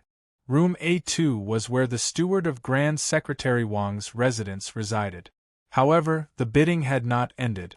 Why did the stone house say that the Grand Secretary Wang's residence had won the chicken soup calligraphy? The South Jin royal merchant's face was livid as he looked downstairs. He questioned coldly, "Even if the bidding ended, I was the one who paid the most. Why did the calligraphy go to someone else? Could it be that all the Tang people do business like this? Don't you care about your reputation?" Chu Yuxian recalled what Ning Ke had said before he left. After making sure that he remembered every word correctly, he looked at him and said mockingly, "So what if you have more money? I won't sell it to you no matter how much money you have. Because Mr. 13 doesn't respect the Crown Prince of South Jin. He actually wrote more than 10,000 words. It seems like energy is really like water in a sponge. There are only a few recommendation votes now. Please squeeze, take a look and vote. Thank you very much. There's another important matter. Taiwanese readers, please be happy. The Jiangye traditional Chinese calligraphy will be sold in bookstores on the 5th of July. I've looked at the cover carefully. I like it very much. There's no problem with it. However, it involves spoilers. Wahahaha, welcome to buy it. The more the better. To be continued. If you like this work, please come to Chidian.com to vote for me. Your support is my greatest motivation. Chapter 431. Ning Ke was the most inconspicuous in the back of the mountain of the academy, but Mr. 13 was the most famous among the people. His name was spread in the military camp at the frontier fortress, and the people in the streets of Chang and were talking about the slash at the side door of the academy. The people in the stone house might not know Mr. First or Mr. Second, but how could they not know that Mr. 13 was the owner of the old brush pen shop, serene? After Chu Yuxian said those words on the stage, the pavilion was silent for a moment. Then, there was a sudden burst of cheers and shouts of excitement. The South Jin royal merchant gripped the railing tightly, his face pale with anger. He glared at Chu Yuxian and shouted, "Who are you?" Chu Yuxian held his fan with one hand and placed the other on the back of his hand. He bowed to the crowd and said, "I am Chu Yuxian from Dongqing, Mr. Ning's representative." Then he looked at the West Pavilion on the third floor and at the ugly expression of the South Jin royal merchant. He smiled and said, "I can sell the chicken soup calligraphy to anyone but you South Jin people. Do you have a problem with that?" The South Jin royal merchant trembled with anger and scolded, "How can you say that?" The owner of the stone house cupped his hands and explained, "Today, the old brush pen shop's 7 calligraphy pieces have special rules. The supplementary rules have been sent to everyone. Everyone should know that Sir Ning has the right to choose his own buyer." The South Jin royal merchant thought of the document he had seen on the table in the pavilion and suppressed his anger. His chest heaved up and down as he said, "Even if Sir Ning has the right to choose his own buyer, he should be the one to do it. How can he let this representative, who we don't even know is the real one, exercise his right?" Did the old brush pen shop know about what happened just now? Was Sir Ning here just now? "You Tangs, don't use such shameless methods." The owner was silent for a moment before he smiled and said, "You are right. Sir Ning was here just now, but he has already left. Before he left, he asked Mr. Chu to make the decision." The South Jin royal merchant was stunned. As mentioned earlier, Ning Kei's reputation in Chang'an was too resounding. Especially after he killed Lu Yiqing, his position in the hearts of the Tangs was extremely high. Everyone wanted to see his true face. At this time, the high officials and nobles in the pavilion were originally here for his calligraphy. When they heard that he was in the pavilion earlier, they couldn't help but beat their chests and stamp their feet in regret. Someone shouted, and the sound of footsteps rang out in the pavilion. Dozens of people opened the bamboo curtains and rushed down the wooden building, unable to restrain their curiosity and excitement, towards the outside of the courtyard. The chicken soup calligraphy had already belonged to Grand Secretary Wang's residence. The people present could not drink the chicken soup, so of course they wanted to see what the old hen that made the soup looked like. In the blink of an eye, the stone house was empty. The royal merchant of South Jin Kingdom stood by the railing. His expression was extremely ugly, but he had nothing to say. "Honorable Ning, wait a moment." "Mr. 13, wait. My master invites you over." People walked out of the courtyard, passed through the green forest, and came to the shore of Willow Lake. Looking at the boat that was getting further and further away from the quiet lake, they waved their arms and shouted for Ning Kei to come back. The boat leisurely moved on the quiet lake. From afar, they could only see a figure dressed in black walking out of the black canopy. He greeted them with his hands folded in front of his chest, and then went ashore. Looking at the back of the figure disappearing into the alley beside the Victory House, the people by the lake sighed with regret. There was a rumor in Chang'an City that the 7 calligraphy sections being auctioned by the stone house were stolen by the little handmaiden of the old brush pen shop. Ning Kei was present today, so naturally, this rumor was denied in some ways. While the auction of the stone house was going on, the little handmaiden Sang Sang was in a quiet study in the backyard of the Ingo Casino in the western city. She was staring at the pile of papers on the table. Since the night at the Spring Breeze Pavilion 2 years ago, the underworld of Chang'an City had been under the control of the Fish Dragon Gang. The study of this casino, which used to belong to a big shot in the western city, had become the Fish Dragon Gang's warehouse. The papers on the table looked a little new, and the handwriting on them was neat. They were not outstanding, and could not be compared to the calligraphy sections in the old brush pen shop. However, the actual value of these papers was actually quite high. These papers were the title deeds of houses and land. Several old stewards of the casino with deep wrinkles were calculating the title deeds of houses and land. Mr. Chi, the leader of the Fish Dragon Gang, stood aside and stared at them worriedly. The beads on the abacus in the hands of the old stewards moved very fast, making a clicking sound in the quiet room. It sounded crisp and pleasant, but it made Mr. Chi more and more worried. The beads on the abacus were still moving fast, and there was still a long time before the calculation was completed. Sang Sang put down the title deed of the newly built 3-sectioned house on the lakeside and said, 41,462 taels of silver are still missing. Mr. Chi looked at her with a slightly strange expression, thinking that these stewards were the best accounting experts in the casino, but they had not calculated it yet. Where did she get this number? Sang Sang knew what he was thinking, but she did not explain and waited calmly. After some time, the old stewards of the casino finally finished the complicated calculation. The leading steward carefully cleaned up the title deeds of houses and land on the table and respectfully reported, according to the letter of intent a few days ago, the total number is still missing is 41,600 taels of silver.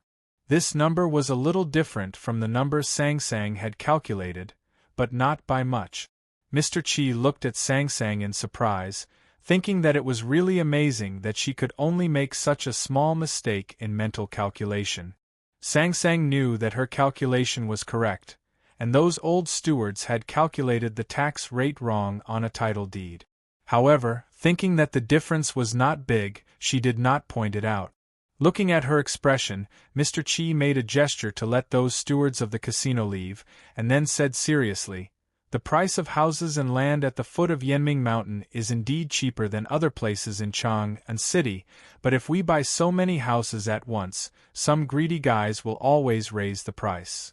Then he shook his head and said, "Although the brothers in the gang can lower the price, and the Chang'an local government has also talked to someone, we can't go too far.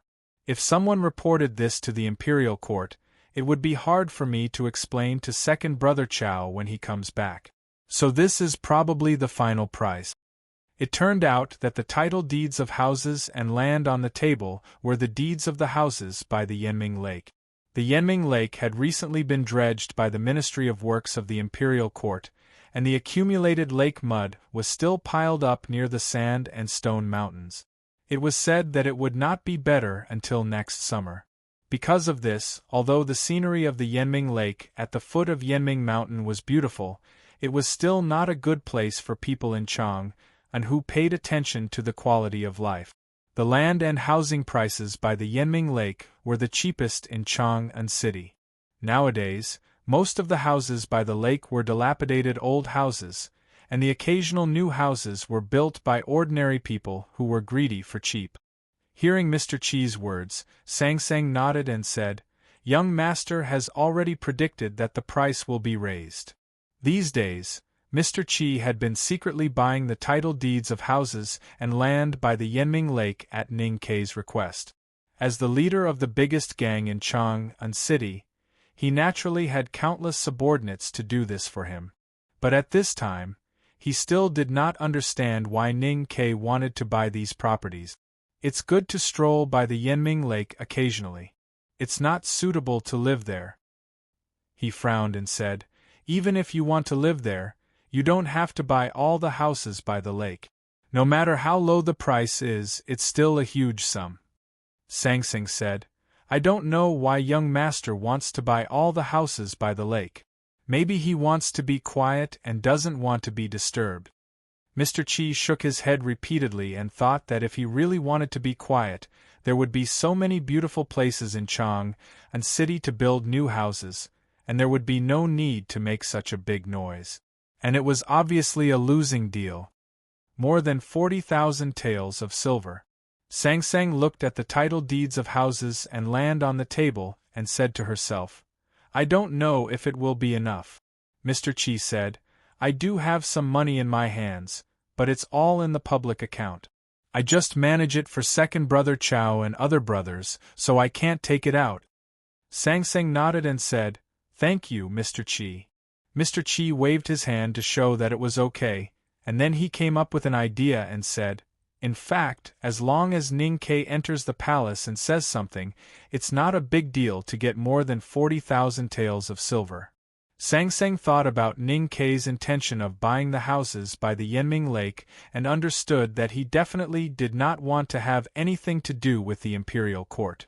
She shook her head and said, "Let's see what happens in the stone house." "There's no need." Ning Kei walked into the room and looked at the title deeds of houses and land on the table. He said, "If the price on the letter of intent will not change, then we have enough money in hand." Mr. Chi sneered and said, "The price we offered is already very generous, and we have already signed the letter of intent. If the owners of the houses by the lake temporarily raise the price, do they really think our brothers of the Fish Dragon Gang are a group of people who believe in Buddhism?" Ning Kei liked Mr. Chi's attitude very much and said, "The money will probably be sent here later. At that time, I'll have to trouble you to sign the contract with the owners of the houses." Mr. Chi was a little surprised and asked, "Whose name?" Ning Kei said, "Second brother Chao's name first." It was not uncommon for people in Jianghu to entrust their property to their brothers. Mr. Chi said without hesitation, "Okay." Ning Kei said, "Can this matter be kept a secret?" Mr. Chi said, "It depends on how long it takes." Ning Kei calculated the time and said, "This winter at the latest." Mr. Chi said, "No problem." After leaving the Ingo Casino in the western city, Ning Kei and Sang Sang did not directly go back to the old brush pen shop, but went to Yanming Mountain. The two looked at the lake at the foot of the mountain and those scattered courtyards on the other side of the lake. The reason why they bought these courtyards was that the old brush pen shop was too busy now. Although Ning Kei liked the lively atmosphere of Lin 47th Street very much, he knew that he could not continue to live there after the visit of the great divine priest of revelation. He bought all the courtyards by the lake for the sake of tranquility, but there were other more important reasons. However, those reasons did not need to be known by others. Sang Sang looked at the houses on the other side of the lake and asked, "Will we live here in the future?" Ning Kei nodded and said, "After winter, this lake will be frozen solid. Only one chapter today. Then I feel that my state is almost back. I'll go to work on the outline." To be continued. If you like this work, please come to Chidian.com to vote for it. Your support is my biggest motivation. Chapter 432. It was late spring in Chang, and the temperature was getting hotter. But it was the best season in the wilderness in the north. The breeze blew through the knee-high grass like a green ocean. About 50 miles north of the left King's Palace, there were many colors in the green ocean near the Min Mountain. The scorched ground, the cut grass roots, the broken arrows that were deeply embedded in the ground, and the traces left by the tactical arrays showed that a war had just ended here. The war came to the wilderness with spring and ended as spring deepened. The Central Plains Allied forces were strong and, with the help of the palace's cavalry, they started a series of battles with the Desolate Man tribes that were migrating south. The cruel war lasted for nearly 100 days and many people died on both sides. However, the Desolate Man managed to hold on to the last line of defense and kept the most important and fertile pastures. The West Hill Divine Palace issued an edict and all the country's provisions were continuously transported to the Yen Kingdom. Even with the help of powerful cultivators, they still failed to drive the Desolate Man back to the cold region. The reason was that the Desolate Man warriors were strong. The Tang cavalry and the West Hill Papal cavalrymen did not take action. The smell of burning embers floated on the grassland after the war. Not far away, on the sloping meadow of Min Mountain, there were hundreds of piles of stones.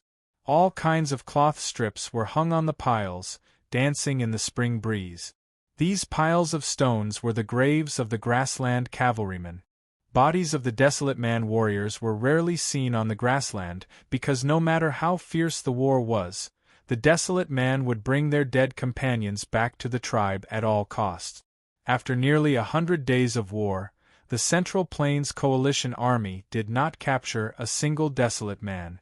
The Tang cavalry, who rode on horses to clean up the battlefield, looked at the piles of stones in the distance and thought of the Desolate Man's performance on the battlefield. They were vigilant and a little impressed. Never be a captive and never leave a comrade behind. This was also the iron rule of the Tang army. The Tang army finally understood why the desolate men were called natural-born warriors 1,000 years ago and why their ancestors spent so much effort to drive the desolate men out of the wilderness. They were all the best warriors, so it was not surprising that the Tang army admired the desolate man tribe. They wanted to find a chance to fight with the powerful desolate man. Regretfully, in this bloody and cruel war, the Great Tang's northeast border army was responsible for escorting supplies, suppressing rebellions, maintaining military discipline, and cleaning up the battlefield. It had no chance of entering the main battlefield, because this was the will of the Great Tang Emperor, as well as the order of General Xiahou. Xiahou looked at the fertile grassland under his feet and the grass roots that had been stepped into the soil by his boot. He slowly moved the soles of his boots, and with a soft sizzling sound, something that looked like oil squeezed out from the side of his boots. In addition to the rotten black soil, there was also a lot of rotten blood. Since the start of the war, the cavalry under his command had yet to face the warriors of the desolate man tribe. They had not even seen a single desolate man. However, he was not as curious and excited as his subordinates to fight with them, because he was a desolate man himself. Looking at the black bloodstains left on the grassland, Xiahou imagined the last battle a few days ago. He imagined the scene of his clansmen, whom he had not seen for a long time, falling under arrows or flying swords. His indifferent face was expressionless, but his eyebrows slightly twitched. The cavalry of the Tang Empire did not go to the front of the battlefield. This was His Majesty's order, as well as his own thoughts. His Majesty knew of his background, but still let him personally command the war. This meant that he agreed with his thoughts. Xiahou was very grateful for His Majesty's trust. A clear whistle came from afar. He looked up expressionlessly and saw a grassland girl riding a horse and herding hundreds of sheep a few hundred feet below the meadow. Not long after the war, the people on the grassland started herding again. From this point of view, life was always peaceful and simple. The war was just an interlude. Looking at the grassland girl with rosy cheeks and bright eyes, Xiahou remembered the scene when he escaped from the front gate many years ago and met his sister again in Hebei County. Then he confirmed that his gratitude to His Majesty had nothing to do with the trust and tolerance he had shown over the years. He was just grateful that His Majesty treated his sister well. Mr. Ku destroyed the front gate of the Devil's Doctrine with a single sword. Xiahou went south to the Tang Empire and served in the army for decades. In the end, he became the top general of the Tang Empire. Then he became a distinguished visiting professor of the West Hill Divine Palace. But no one knew that he was a remnant of the Devil's Doctrine and a descendant of the desolate man. General Xiahou seemed to be ruthless and powerful, but in reality, the few important figures in the world who knew his true identity had always tried to use his past identity to threaten and control him. His true identity was like countless spider webs, trapping him in the center of the web. No matter how he struggled, he could not break free.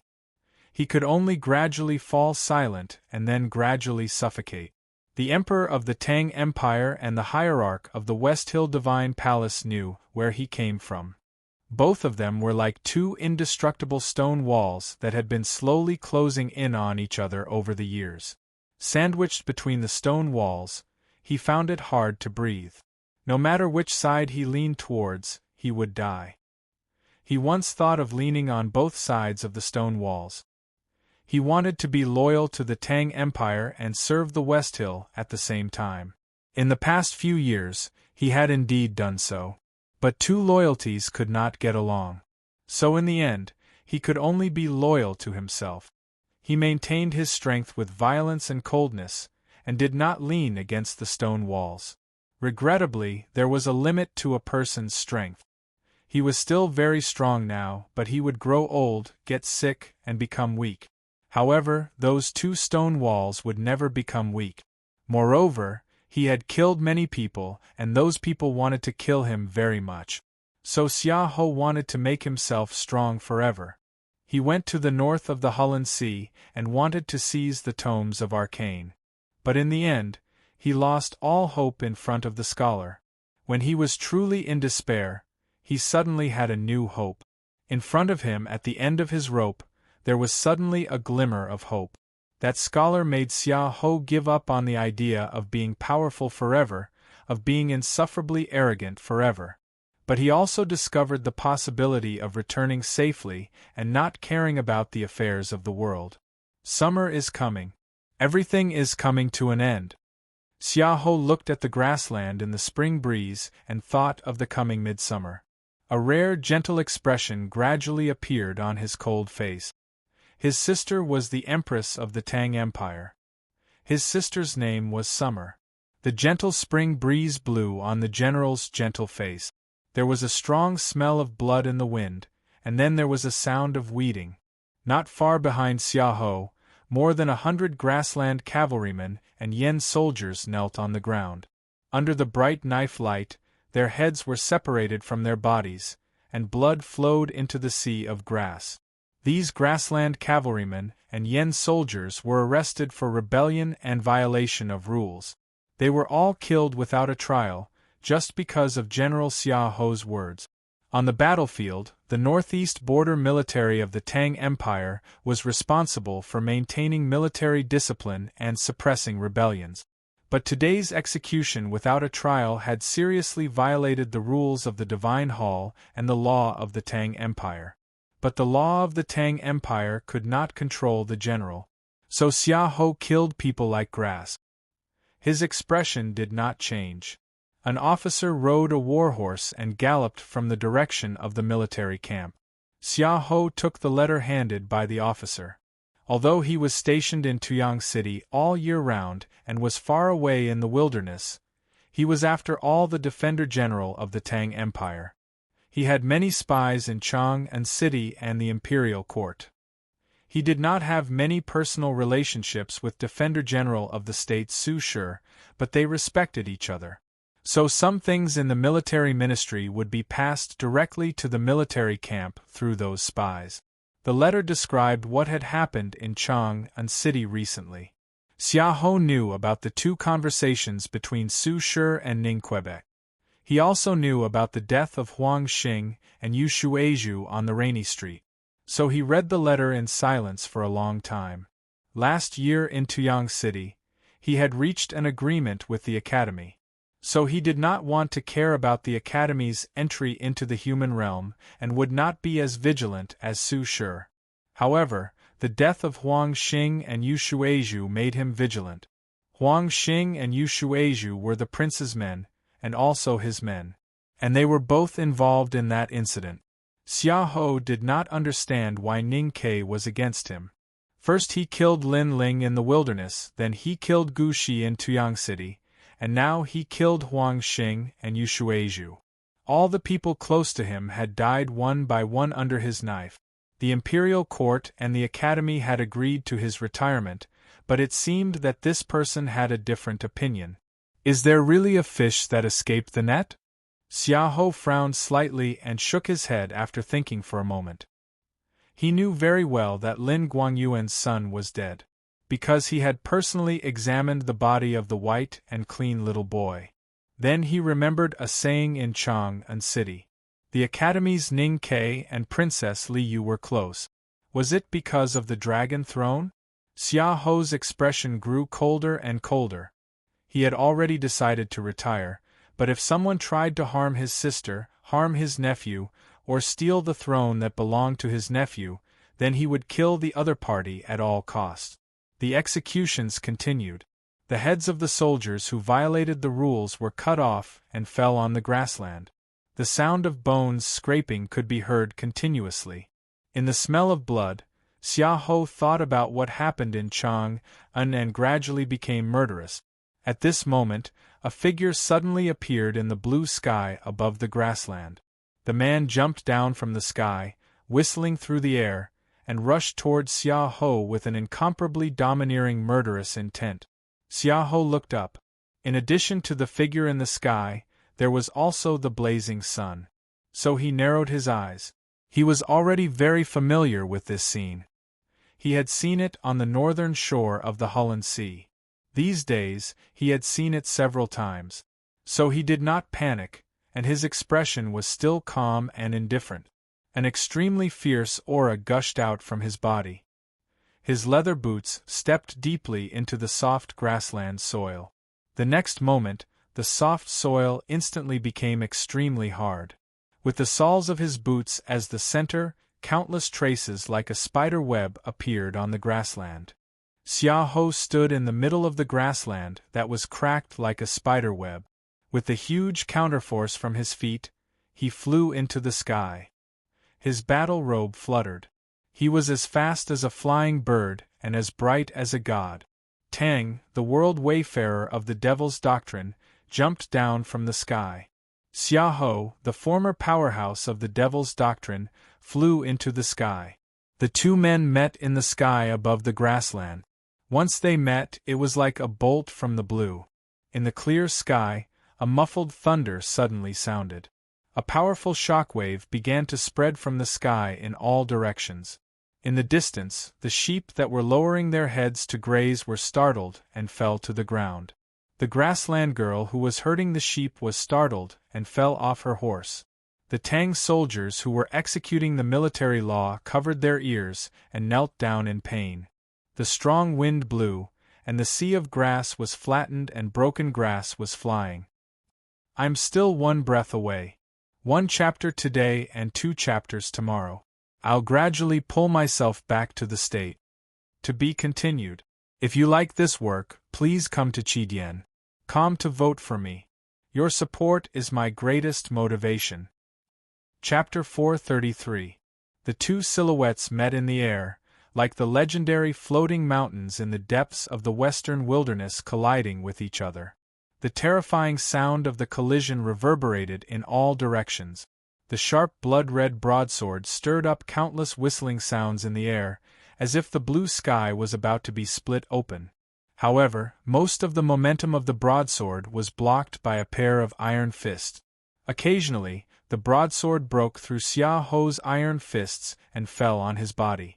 Xiaoho's battle robe would emit a pale yellow luster, preventing the sharp broadsword from biting into his body. The blood-red broadsword was the most powerful weapon of the front gate of the Devil's Doctrine. Although it could not break into Xiaoho's body, its weight and the impact made it a horrible iron hammer, hitting Xiaoho's body heavily. Xiaoho's iron fists were iron hammers, mercilessly hitting Tang's chest and abdomen. In the blink of an eye, the two powerhouses of the Devil's Doctrine hit each other countless times in the air. They hit each other countless times. They hit each other countless times. They hit each other countless times. The two floating hills kept hitting each other, separating, and then colliding again. The sound of the collision, like muffled thunder, kept ringing in the sky not far from the grassland. The continuous rumbling of thunder was so close that the sheep lying in the sea of grass, their bodies stiff, instinctively felt the terror of death. Terrified, they propped up their limp legs and fled in all directions. The grassland girl, who fell from the horse, lay in the grass and looked at the two godlike figures in the sky. She was so shocked and scared that she turned into a fool.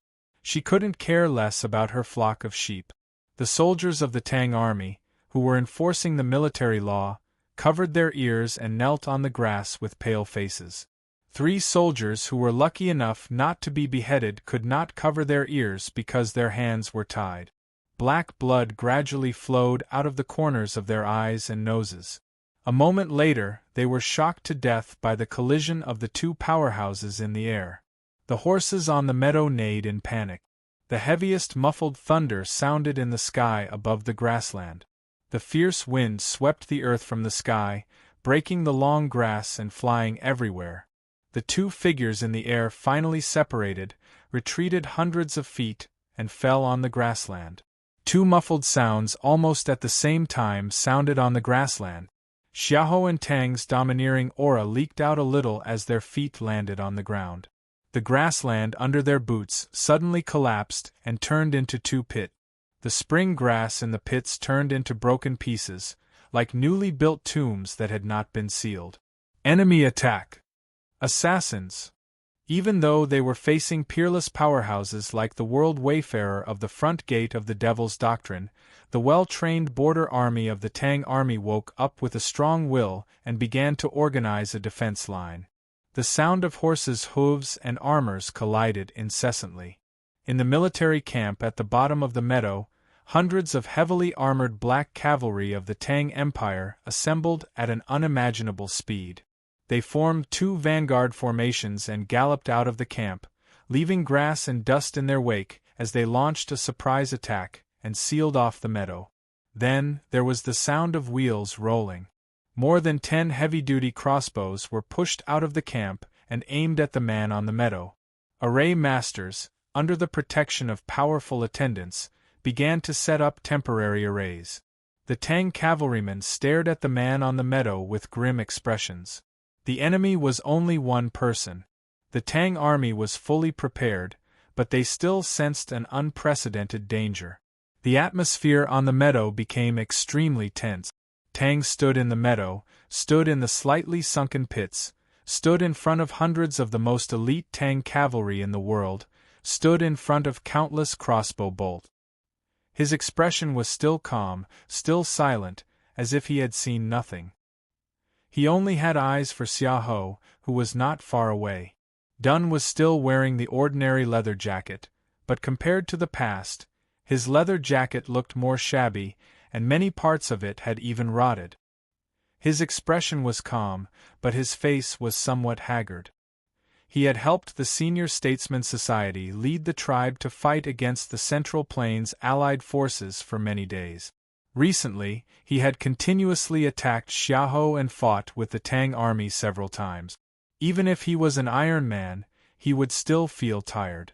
Especially in the previous battle with Xiaohou. Although it was a short battle, he had suffered serious injuries. Countless holes had appeared on the leather jacket between his chest and abdomen, and the color of blood could be vaguely seen. The blood-red saber in his hand was also somewhat dim. The Tang army was undoubtedly the most powerful army in the world. In the past years, under the command of General Xiaohou, they had conquered the Yan kingdom in the east and attacked the wilderness in the north. They had won every battle and conquered everything. They were extremely proud and confident. However, in front of this person, they could not be proud. The Tang army was not afraid of cultivators, because they thought that no matter how powerful a cultivator was, he was no different from an ordinary person in front of the black armored cavalry and crossbow bolt. But they had never seen a cultivator as powerful as Tang. The commander of the Tang cavalry stared at the man in the leather jacket in the distance and said coldly, "If we can't kill this monster today, how can we still call ourselves the Tang cavalry?"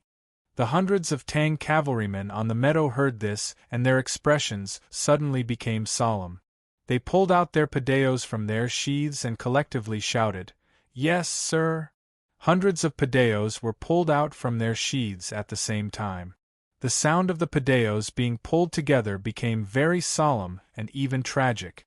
In the days after the war between the Central Plains Coalition Army and the Desolate Man, the man in the leather jacket on the meadow appeared around the Tang army 7 times. The Tang cavalrymen had surrounded him 7 times, but none of them had succeeded. Instead, this man had killed many of them. He had even succeeded in advancing 3 times, until he was in front of General Xiao. If the general was not powerful and invincible, he would have been killed by the man. Ordinary people were not as powerful as cultivators, and ordinary cavalrymen were not as powerful as cultivators. The Tang soldiers could accept this, but they could not accept that they could not even stop the man. They could not accept that as subordinates, they had to rely on the general to maintain the safety of the camp. For the proud Tang cavalrymen, this was the greatest humiliation. The bleak whistling of the military flute sounded around the meadow. Nearly 800 Tang cavalrymen in heavy armor began to slowly form a formation. The array master with crossbows in the camp also pushed forward dozens of feet. A battle between the world's strongest cavalrymen and the world's strongest cultivators was about to begin. After betraying the front gate, you really became a coward. You only know how to hide in the camp and always let your men die. Tang looked at Xiahou and said. Xiahou put his fist to his lips and coughed twice. He stretched out his hand to stop the actions of his subordinates around the meadow. Then he looked up at Tang and said, My troops did not participate in the war against the tribe. You know very well why. So I don't understand why you have been trying to kill me since last year, even risking your life to kill me. Tang took off his felt hat and threw it at his feet. Then he slowly walked out of the collapsed sea of grass and stopped about 10 feet away from Xiahou. He said, Because there are many people in the front gate waiting for you to go back. Xiahou frowned slightly. His eyebrows, which seemed like they were carved out of iron wire, looked cold and hard once he frowned. There was no one alive in the front gate of the Devil's Doctrine. There were only white skeletons and dead people on the ground. Then the people waiting for him to go back were not people, but those unwilling ghosts. Before the front gate was broken by Mr. Ku, your teacher and I had already left. This has nothing to do with me. You can't blame me for this. But after you went south, you still became a visiting professor of the West Hill Divine Palace. Tang said, A traitor is a traitor. The ancestors of the Enlightenment doctrine are all waiting for you to go back and apologize. Senior Sister Murong is also waiting for you in the steamer. Hearing the word Murong, Xiahou's frowned eyebrows gradually dimmed. After a long silence he said, It's not that easy to kill me. Tang said, If I reveal your true identity, who in the world can tolerate you? Xiahou said, It's enough that the West Hill, His Majesty, and the Academy can tolerate me. This means that heaven can tolerate me. As long as heaven can tolerate me, no one in the world will dare to not tolerate me.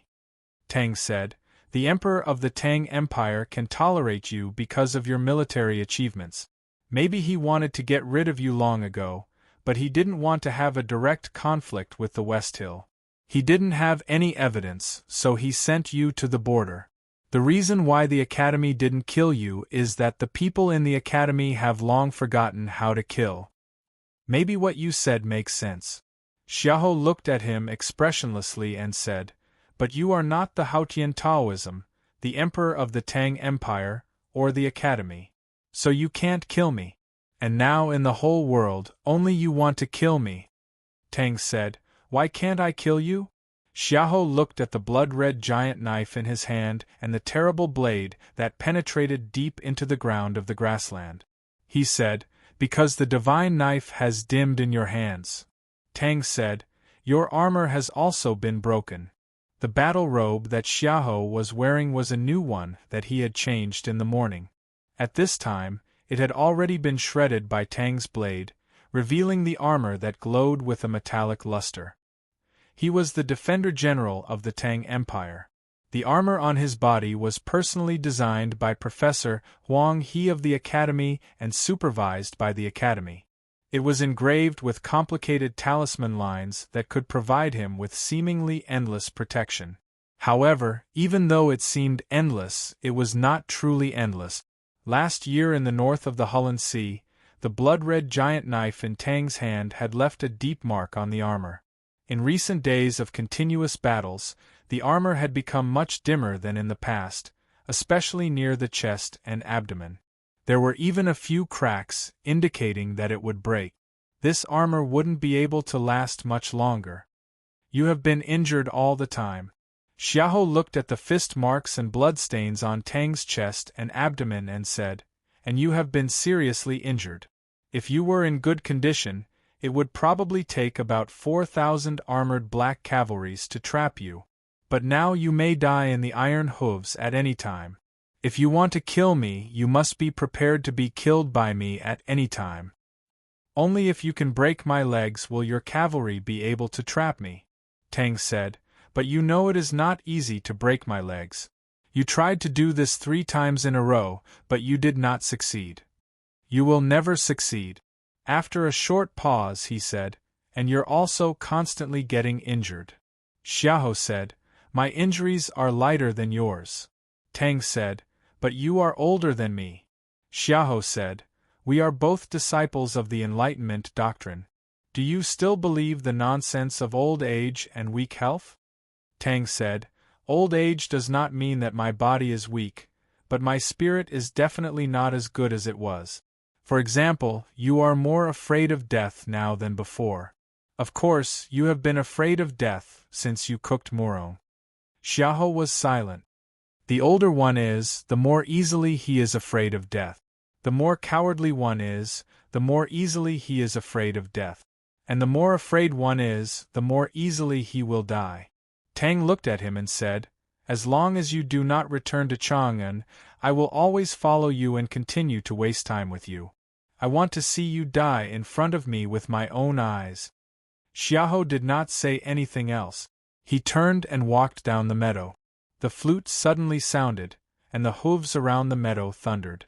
Hundreds of heavy armored black cavalries rushed toward Tang, who was standing quietly on the meadow like a stream of iron. Xiahou walked toward the military camp in the distance without looking back. Hearing the roaring flames on the meadow behind him, he did not look back. Listening to the thunder-like impact, he still did not look back. After 3 consecutive attacks and counterattacks, Tang never made a move. He never found a chance to hurt Tang's leg. So Tang would never let himself fall into the vortex of the charge of thousands of cavalries. From the moment he betrayed the devil's doctrine, Xiahou knew that this day would come sooner or later. But he did not expect that the devil's doctrine was not responsible for killing the traitor, but the disciple of the 23-year cicada cultivation. He admitted that Tang was right. He was indeed more afraid of death now than before, but he was not worried that he would die in Tang's hands or legs. Because although Tang was one of the most powerful people in the world, he was also afraid. If it was the 23-year cicada cultivation, he had no choice but to escape back to Chang'an. Xiahou thought so. Dozens of old houses and new houses had changed owners by the Yanming Lake at the foot of Yanming Mountain.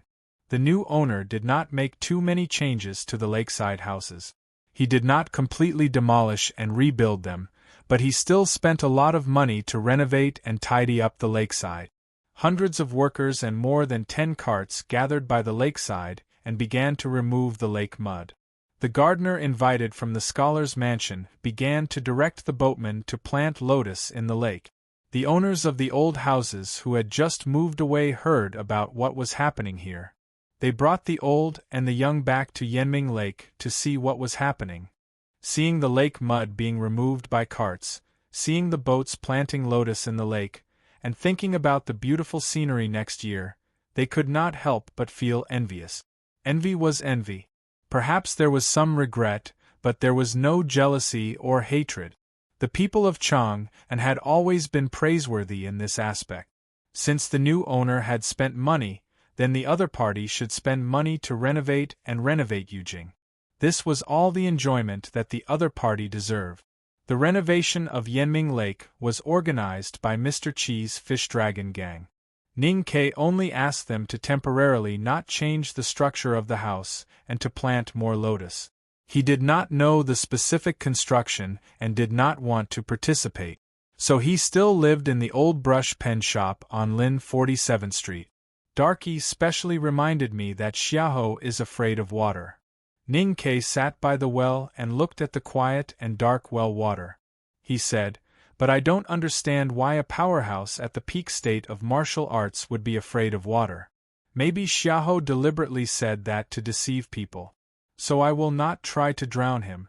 I decided to kill him and then plant him in lotus." There is one more chapter, to be continued. If you like this work, please come to Chidian.com to vote for me. Your support is my greatest motivation. Chapter 434. In late spring, it was getting hot and humid, but the brick-lined well was cool. Ning Ke sat on it and didn't want to leave. He waved the kitchen knife in his hand and talked excitedly. Sang Sang hung the clothes on the line and wiped her wet hands on the apron. Then she walked back to the wall and picked up the pen. After finishing the last piece, she asked, "How do we kill him?" Ning Ke left the well and walked to her. He pointed to something on the wall and said, "First, then kill him." Sang Sang put down the pen and looked back at him with a puzzled expression. The thing on the wall was a wooden figure with a pedestal. Ning Ke carved it himself. Sang Sang painted it with a thick layer of black paint, and there was a small black pot on the head of the wooden figure. To kill a person, you have to hit his body first. That is to say, you have to break his defense first. Ning Ke pointed the kitchen knife at the little wooden figure and said. Then, he swung the kitchen knife horizontally and forcefully made a cut on his forearm. A moment later, the white cut on his arm was faintly oozing with blood. After I inherited youngest uncle's mantle and joined the devil, my body has become incredibly strong. As you can see, Xiaoho is a powerhouse of the devil's doctrine.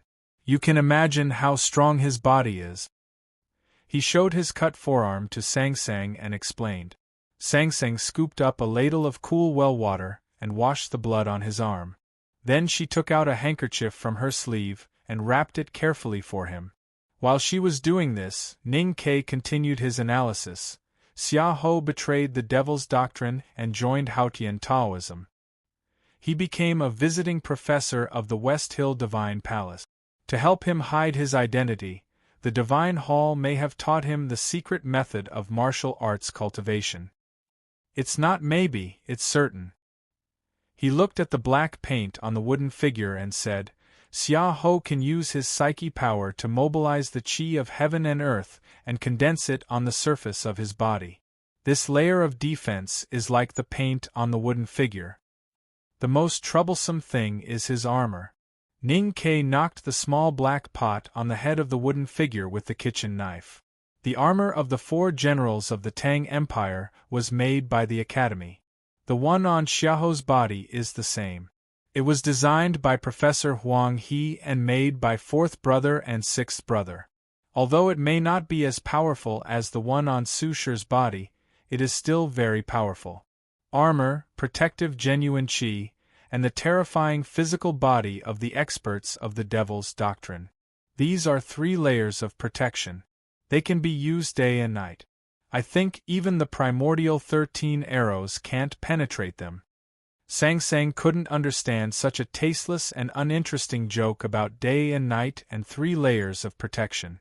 She paused for a moment and then thought of the Academy's attitude. She said worriedly, "Assassinating the general of the Empire. Even the Academy will not allow you to do this." Ning Ke said, "When did I say that I would assassinate him?" Sang Sang asked, "Why don't we expose the relationship between Xiaoho and the devil's doctrine?" "I promised eldest brother that I wouldn't tell anyone about Xiaoho's identity." After a short pause, Ning Ke said, "Including his relationship with the Empress." Sang Sang asked in confusion, "But you told me." Ning Ke said, "You are not someone else." Sang Sang nodded and said, "That's true." After a moment, she thought of the calligraphy auction at the stone house and said, "You can't even solve Xiaoho's problem. Why do you have to offend the crown prince of the South Jin Kingdom?" Ning Ke didn't know how to explain it to Sang Sang. He couldn't possibly say it in front of her. At that time, when he heard that the crown prince of the South Jin Kingdom wanted to buy the chicken soup calligraphy to please the calligraphy addict, he felt angry for no reason. What were cultivators to us in the past? He changed the topic cleverly. Sang Sang thought of the conversation she had with Ning Ke in the city of Wei as a child. She thought of the burned record of the Tao and said, "Back then, cultivators were immortals in our eyes." Ning Ke said, "Then I am immortal now. We are immortals." Sang Sang laughed happily. Ning Ke said with a smile, "I'm not even afraid of the crown prince of the Tang Empire. Why would I be afraid of the crown prince of the South Jin Kingdom?" Sang Sang reminded him, "The Tang Empire doesn't have a crown prince." Ning Ke's smile faded and he sighed, "This is another troublesome matter." At the back of the mountain of the Academy, by the stream behind the blacksmith's house, under the big water cart, Ning Ke, fourth brother and sixth brother squatted by the stream and stared blankly. After an unknown period of time, sixth brother raised the black iron object in his hand to the sunlight. Ning Ke and fourth brother's eyes followed his movement. It was an iron object that looked like a small wine pot. There were many lines carved on it. Those lines were deep into the money and most of them were straight. They couldn't see any deeper meaning. Sixth brother touched the lines on the small iron pot with his thick fingers and said, "It's uniform enough." For a master blacksmith like sixth brother, the difference that couldn't be seen by the naked eye couldn't escape the touch of his fingers. If his fingers judged that the lines were uniform, then they must be uniform. These lines cut the area of the iron pot into 64 pieces. It's not exactly the same, but it's close enough. Especially the depth of the lines and the bearing capacity of the curved surface, it can ensure the uniformity when it breaks. Fourth brother picked up a branch from the side, pointed to the small iron pot and said, "Junior brother's idea sounds very reasonable, but I tried it with gunpowder last night and it didn't work. I don't know if we should deepen the engraved lines a little bit. Maybe in this way we can guarantee that it will break." Sixth brother shook his head and said, "If the lines are deeper, the internal stress of the iron pot will be destroyed and the structure will disperse. Once it breaks, it will just be a firecracker." Ning Ke hesitated for a moment and asked, "How about we try it with the real thing? Really? Maybe it will work." "I think so." Sixth brother looked at fourth brother. Fourth senior brother nodded. There was a spiral mouth at the top of the small iron pot, which was a perfect art carefully carved by sixth brother. Ning Ke unscrewed the iron pot stopper and said, "Even if it doesn't work, we can sell it as a wine pot." Sixth senior fellow apprentice smiled honestly. Ning Ke took out a yellowish fire talisman and stuffed it into the iron pot. Then he tightened the stopper. "How?" Sixth brother asked nervously. Fourth brother pointed to the clear stream in front of him and said, "Throw it in." Ning Ke was a little nervous. Hearing this, he threw the small iron pot into the stream. "Wait a minute." Sixth brother ran back to the iron-making room and carried 2 huge fine iron plates. He erected them by the stream and put them in front of the 3 people. Fourth brother said unhappily, "Even if it succeeds, how powerful can it be? Why are you so nervous?" Sixth brother said seriously, "When youngest brother was developing the talisman arrow, fourth brother thought of the pavilion in the mirror lake that was half collapsed." His expression changed slightly and he stood behind the fine iron plates. Seeing that everyone was ready, Ning Ke closed his eyes and his psyche power slowly seeped out from his sense of perception. It passed through the iron plates in front of him, through the clear stream and into the small iron pot at the bottom of the stream. Then it fell on the talisman paper. As the psyche power entered the small iron pot, there was also a pure great spirit. The fire talisman in the small iron pot at the bottom of the stream suddenly burned violently. But it was confined in a very small space. After a moment, a deafening explosion resounded in the stream. Boom! Accompanied by a shrill roar, countless iron pieces shot out. Tock, tock, tock, tock. The sound gradually subsided. After a long time, the 3 academy brothers behind the fine iron plates cautiously poked their heads out. Their academy uniforms had been completely soaked by the stream. Looking at the fragments of the small iron pot that were deeply embedded in the iron plate, thinking that if they didn't have this layer of protection, these iron fragments would have shot through their bodies like arrows. The 3 of them became abnormally pale, and a lingering fear surged in their hearts. Fourth senior brother, who was usually the calmest, looked at the dead fish floating in the stream and the half-collapsed water wheel in the stream. His voice trembled as he said, "Little junior brother, what are you doing? Tomorrow is Saturday, but we have a holiday, so there is no rest. Have a good weekend, see you tomorrow." To be continued. If you like this work, please come to Chidien.com to vote for me. Your support is my greatest motivation. Chapter 435. The bank of the stream was not blown up, but many fish in the stream were killed. They turned their white bellies and floated on the muddy water. Sixth brother stared at the stream and suddenly said, "This is better than the primordial 13 arrows. Any talisman master can use it, but the manufacturing process is a little more particular. It is difficult for the craftsmen in the Ministry of Works to make it. Moreover, most talisman masters are weak, so it is difficult for them to get close to the city wall on the battlefield. These small iron kettles that can explode are used to attack the city, and they are always successful. If, as you said, there are more talisman masters, and they are all as strong as youngest brother, the Tang army will definitely sweep the world without any scruples." Fourth senior brother murmured. The paleness on his face gradually faded away. His usually calm eyes were still filled with shock, as well as some other extremely complicated emotions. "Master Yen Sei really has a unique vision. I always thought that although my junior brother's aptitude in talisman Taoism was excellent, it was not as good as the calligraphy addict. Thinking of the talisman arrow last year, I realized that what Master Yen Sei valued most was the fantastic ideas in your mind that were completely not limited by the rules." He suddenly made a deep bow to Ning Quebec. Ning Ke was startled and hurriedly avoided. Fourth brother straightened up, looked at his eyes and said very seriously, "Talisman masters in the eyes of the world are powerful, but they are often restrained in the battle. Today, youngest brother, your wonderful ideas let talisman masters have offensive weapons. I thank you on behalf of all the talisman masters in the world. Don't tell others about this for the time being. It must be kept secret." Fourth brother murmured, "I have to ask the teacher first.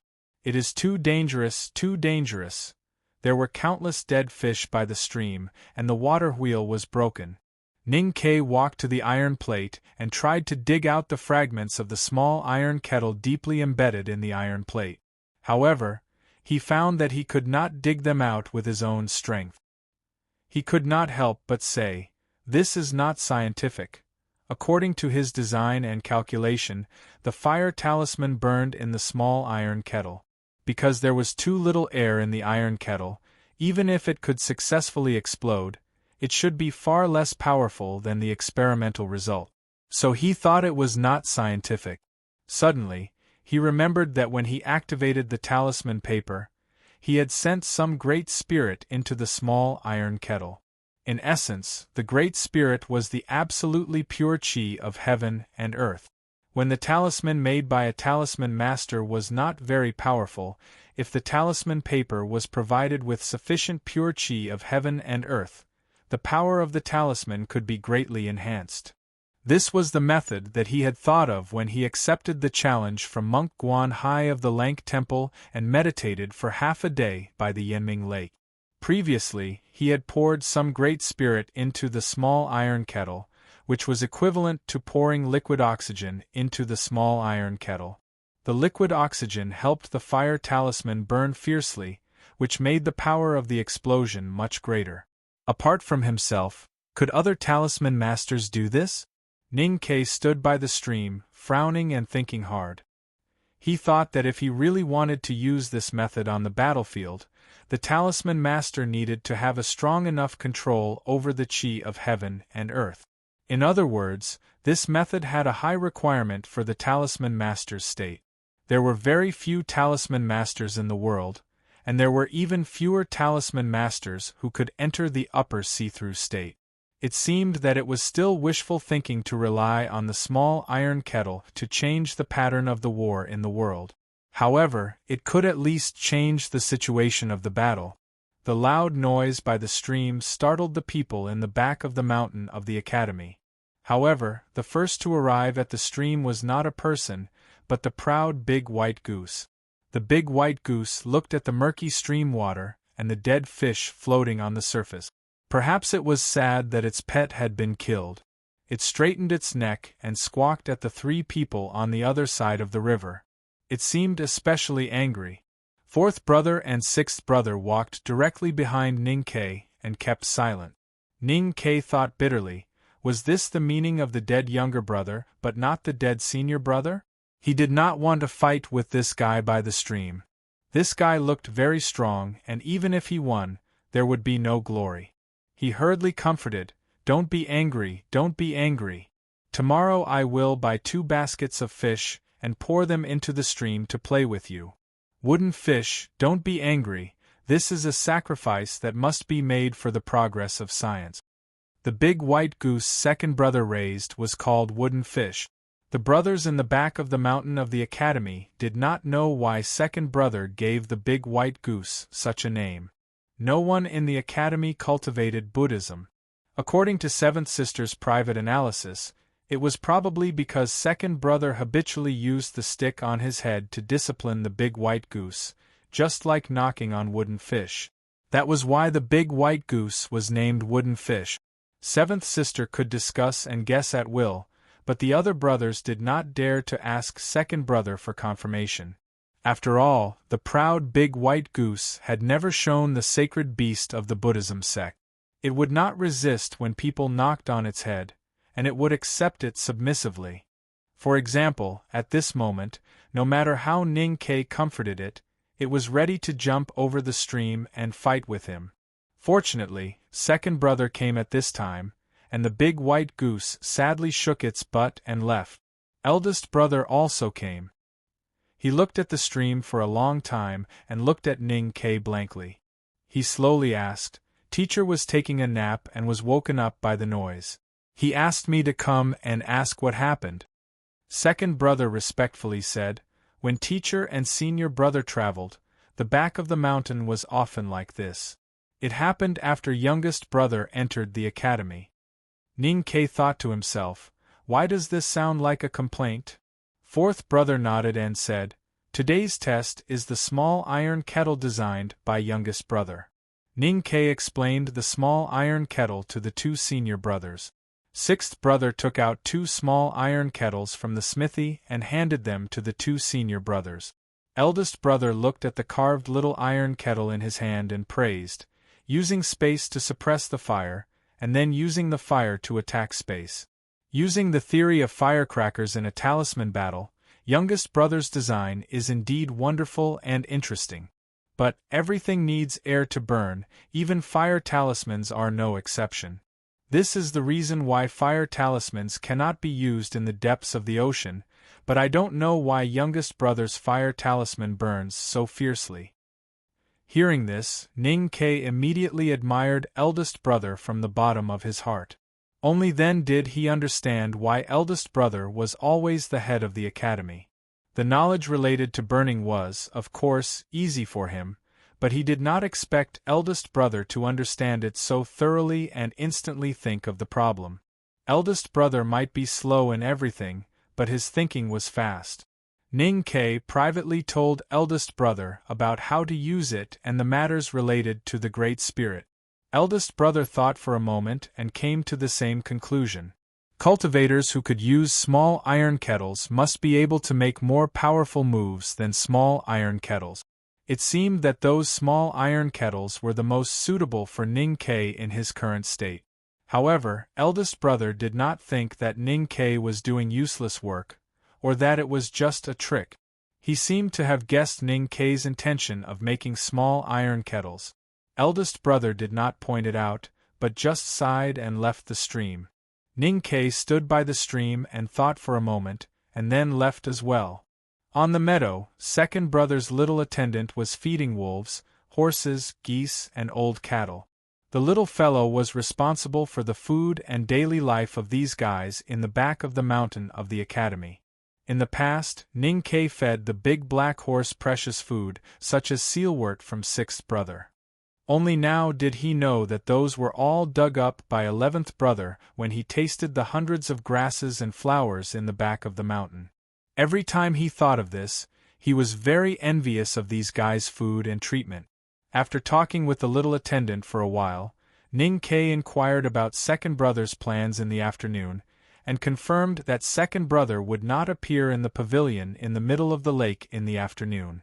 Ning Ke played with the big black horse for a while, galloping wildly on the meadow for a while, and then quietly went to the pavilion in the middle of the lake.